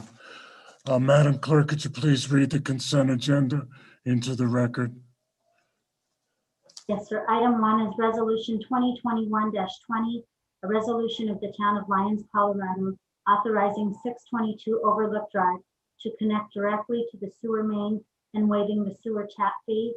Item 2 is Resolution 2021-21, a resolution of the Town of Lyons, Colorado, ratifying the First Amendment to the Professional Services Agreement with Anderson Consulting Engineers Incorporated for design services for the Stormwater Improvement Project. Item 3 is Resolution 2021-22, a resolution of the Town of Lyons, Colorado, approving the Second Amendment to the Professional Services Agreement with Anderson Consulting Engineers Incorporated for the design services for the Stormwater Improvements Project. Item 4 is Resolution 2021-23, a resolution of the Town of Lyons, Colorado, authorizing the signing of an advocacy letter concerning the effectiveness of rental protections in response to COVID-19 impacts. Item 5 is Resolution 2021-24, a resolution of the Town of Lyons, Colorado, ratifying the execution of a temporary construction access easement with the owner of 207 2nd Avenue for the 2nd Avenue Bridge Project. Item 6 is Resolution 2021-25, a resolution of the Town of Lyons, Colorado, authorizing an intergovernmental agreement by and between the Town of Lyons, Boulder County, and the Boulder County Sheriff's Office for law enforcement dispatch services. Item 7 are the February accounts payable. Item 8 are the January 19th, 2021 Board of Trustees meeting minutes. Item 9 is the February 1st, 2021 Board of Trustees meeting minutes. And item 10 is the February 4th, 2021 Special Board of Trustees meeting minutes. Thank you very much. Are there any items any trustee wishes to remove from the consent agenda? Mayor Pro Tem, He's muted. you're muted, sir. Sorry about that. Item 4, which concerns resolution about rental protections. Okay. Do we have a motion to approve the consent agenda with the exception of item 4. So moved. Do we have a second? Second. We have a motion in 2 seconds as stated. I'll call for any further discussion? I'll call for the vote, Madam Clerk. Mayor Angelo, Aye. Mayor Pro Tem Browning, Aye. Trustee Cole, Aye. Purvis, Aye. Trustee Waugh. Aye. And Trustee Rogan. Aye. Consent agenda passes unanimously. Mayor Pro Tem Browning?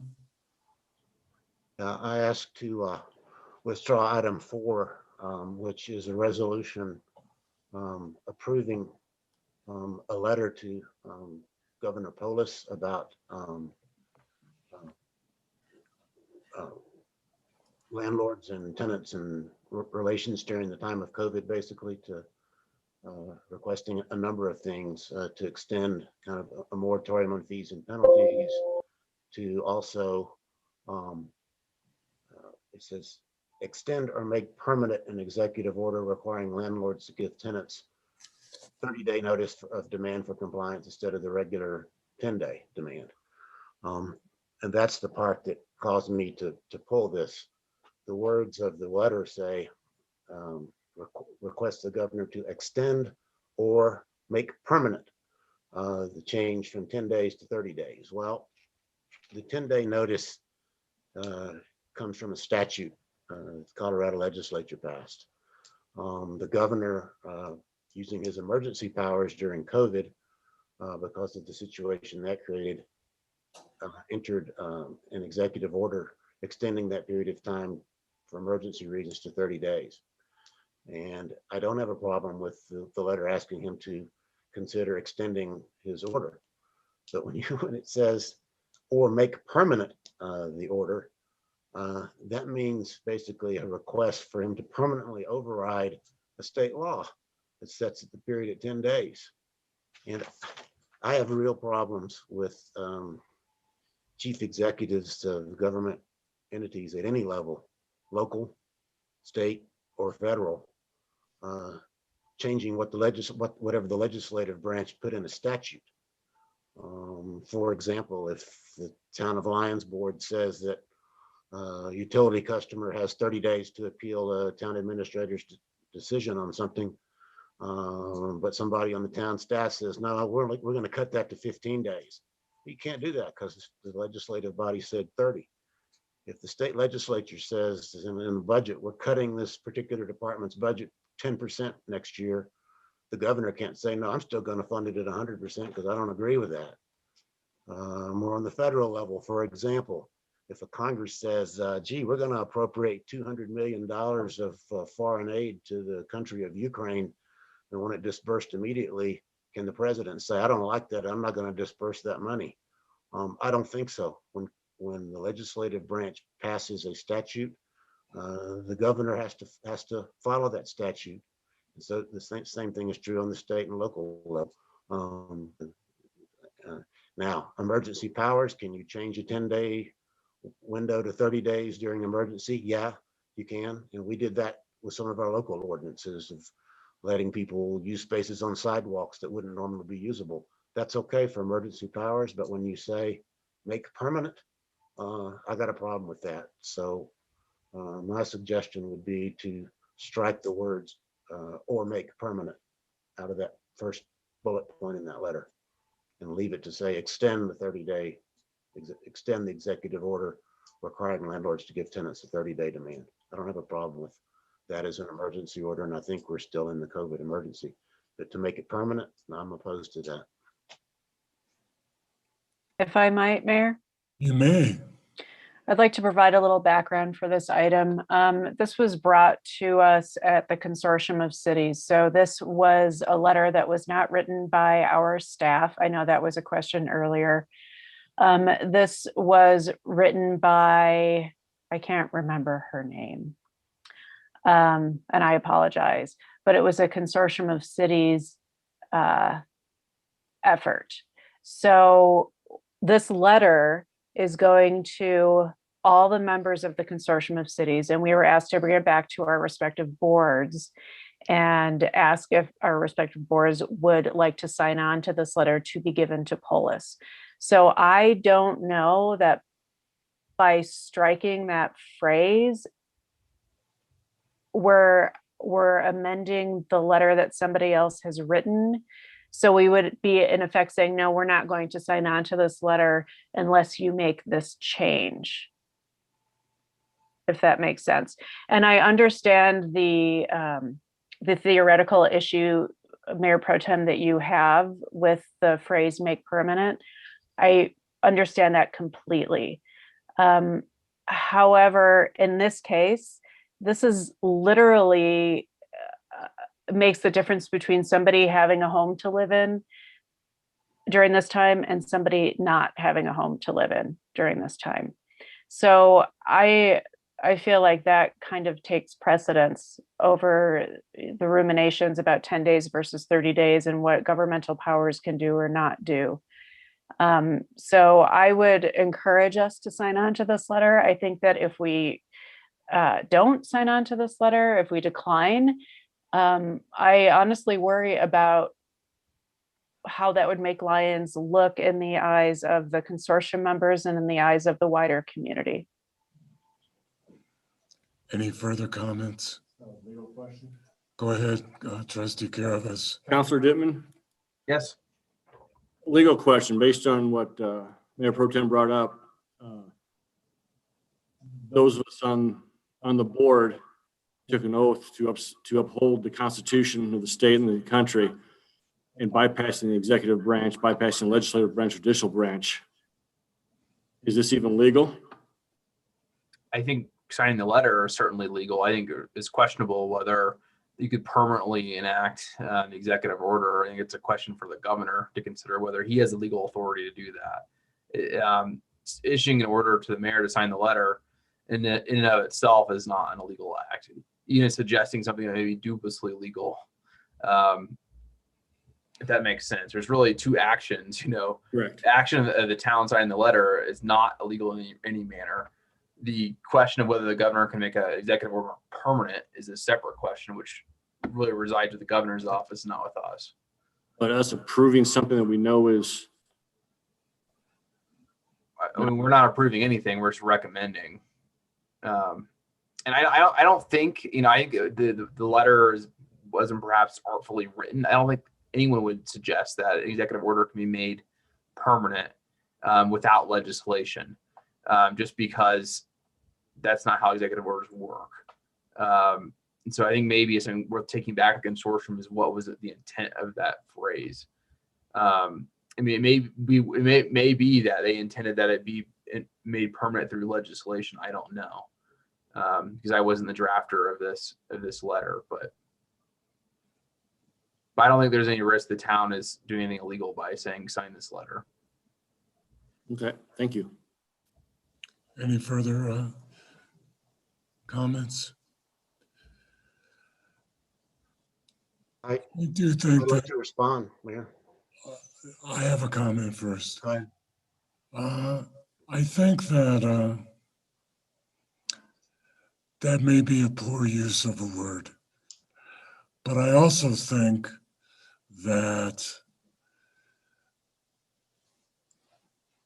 a chief executive in a situation as one finds oneself in regard to COVID, I don't think wants to come back month after month after month and get letter after letter after letter. And I don't think that there's any intent of abusing executive powers in this regard. Mayor Pro Tem. And in response to Trustee Rogan's points, I think it's a bit presumptuous for whatever county staffer or whoever drafted this letter to present it to various municipal boards around the county in a take it or leave it fashion. You either sign off on my words, whether you like them or not, or you're against it. I think each individual municipality has the right and the duty to look at the contents of any letter where it's being asked to endorse a position and decide if it's comfortable with the language or not. And It would be a total mischaracterization of the town of Lyons' position to say that we're not supportive of this letter if we take three words out of a staff draft. We change staff drafts of our own stuff all the time. And I certainly don't think it's appropriate to suggest that we can't make a change in a letter that somebody presents us for an endorsement of a position. And if that's what it is, if it's take it or leave it, either vote as is to support the whole letter or vote no, then I'll vote no. So I'd actually like to do this in the form of a motion. I'd like to move to delete the words "or make permanent" from that letter. Is there a second? I'll second that. We have a motion and a second, as stated by Mayor Pro Tem Browning. A vote of yes will be to delete those words, and a vote of no will be to leave the letter as is. Any further discussion? I'll call for the vote, Madam Clerk. I have something. I have a question. Sorry, Trustee Y, I apologize. Can we send our own letter and say that we stand in union with the other letter? And if we write those 3 words out, is that an option? We can say we stand with this organization, the League of Cities, and here's our version. So I can reach out to the consortium tomorrow and ask if they would be open to that. There's the deadline they're asking for is February 26th for members to make their decisions about whether they want to sign on to this letter or not. I think the answer.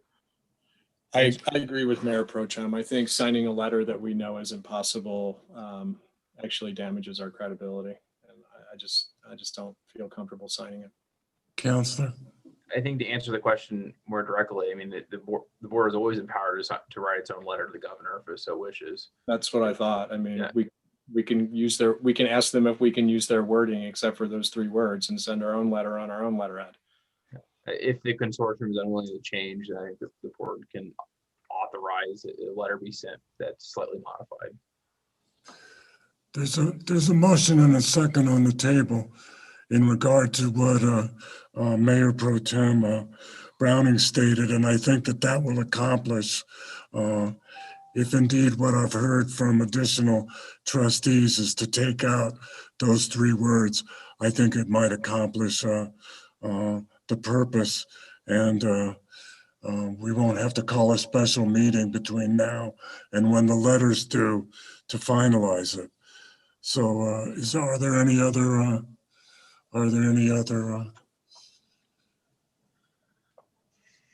comments? So we're voting to delete the words as a yes vote. A no vote is to leave the letter as is. I'll call for the vote, Madam Clerk. Mayor Angelo, Yes. Mayor Pro Tem Browning, Yes. Trustee Lowell, Yes. Trustee Carabas, Yes. Trustee Rogan, Yes. and Trustee Watt. Yes. That's what I love about this Board of Trustees. The motion passes unanimously. Also, consent, do we need to vote on accepting consent agenda item 4? I think we need to vote on the resolution itself. Oh, we need to vote on the resolution as amended, Counselor? I believe so, unless Mayor Pro Tem Browning motion was intended to pass with those changes. I mean, we just vote on. I would move the approval of resolution 2021-23 as amended. Okay. Simplify it. It works. We have a motion and a second to approve resolution 2021-23 as amended. I'll call for the vote. Mayor Angelo, Aye. Mayor Pro Tem Browning, Aye. Trustee Watt, Aye. Trustee Rogan, Aye. Trustee Carabas, Aye. and Trustee Lowell. Aye.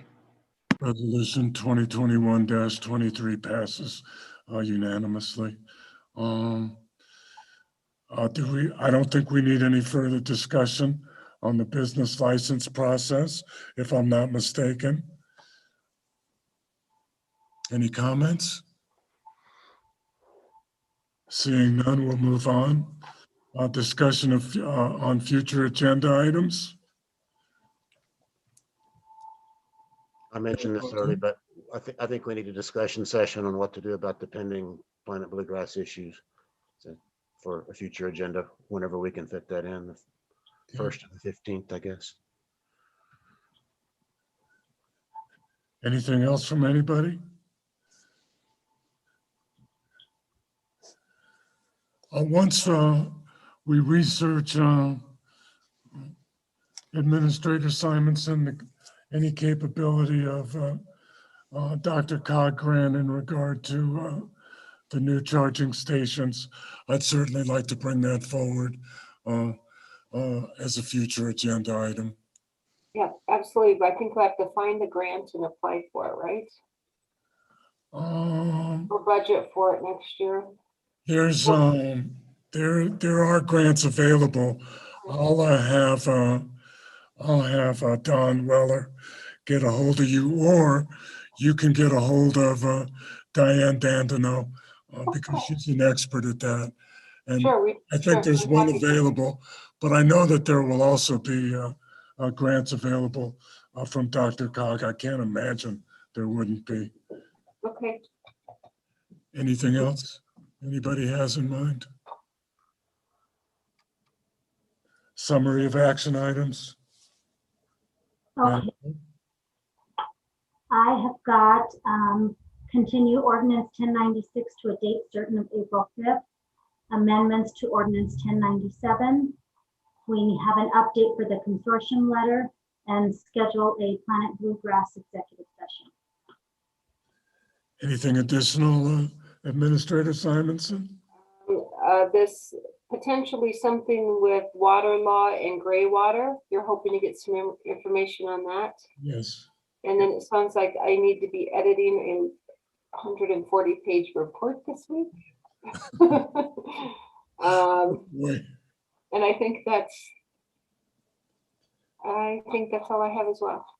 I think I may have something on gray water. I know Boulder passed an ordinance on this a few years ago, but I think I did something in law school on this. So I think I may have some resources. Okay, thank you, Counselor. Yep. Okay. Mayor Pro Tem, would you please handle the executive session item? I move that the board adjourn into executive session pursuant to CRS sections 24-6-4024E and 24-6-4024B for the purpose of determining positions relative to matters that may be subject to negotiations, developing strategy for negotiations, and instructing negotiators, and for receiving legal advice from attorneys representing the town on specific legal questions, and specifically determining negotiating positions and strategies regarding the town's energy cost savings contract with Honeywell International, Inc. for the new wastewater treatment plant, and obtaining advice needed from legal counsel on related legal issues. Do we have a second?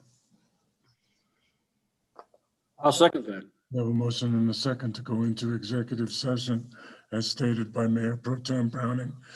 I'll call for the vote. Mayor Angelo, Aye. Mayor Pro Tem Browning, Aye. Trustee Lowell, Aye. Trustee Waugh, Aye. Trustee Caravas, Aye. and Trustee Rogan. Aye. Okay, see everybody in executive session. I just emailed the link to all of you. Thank you.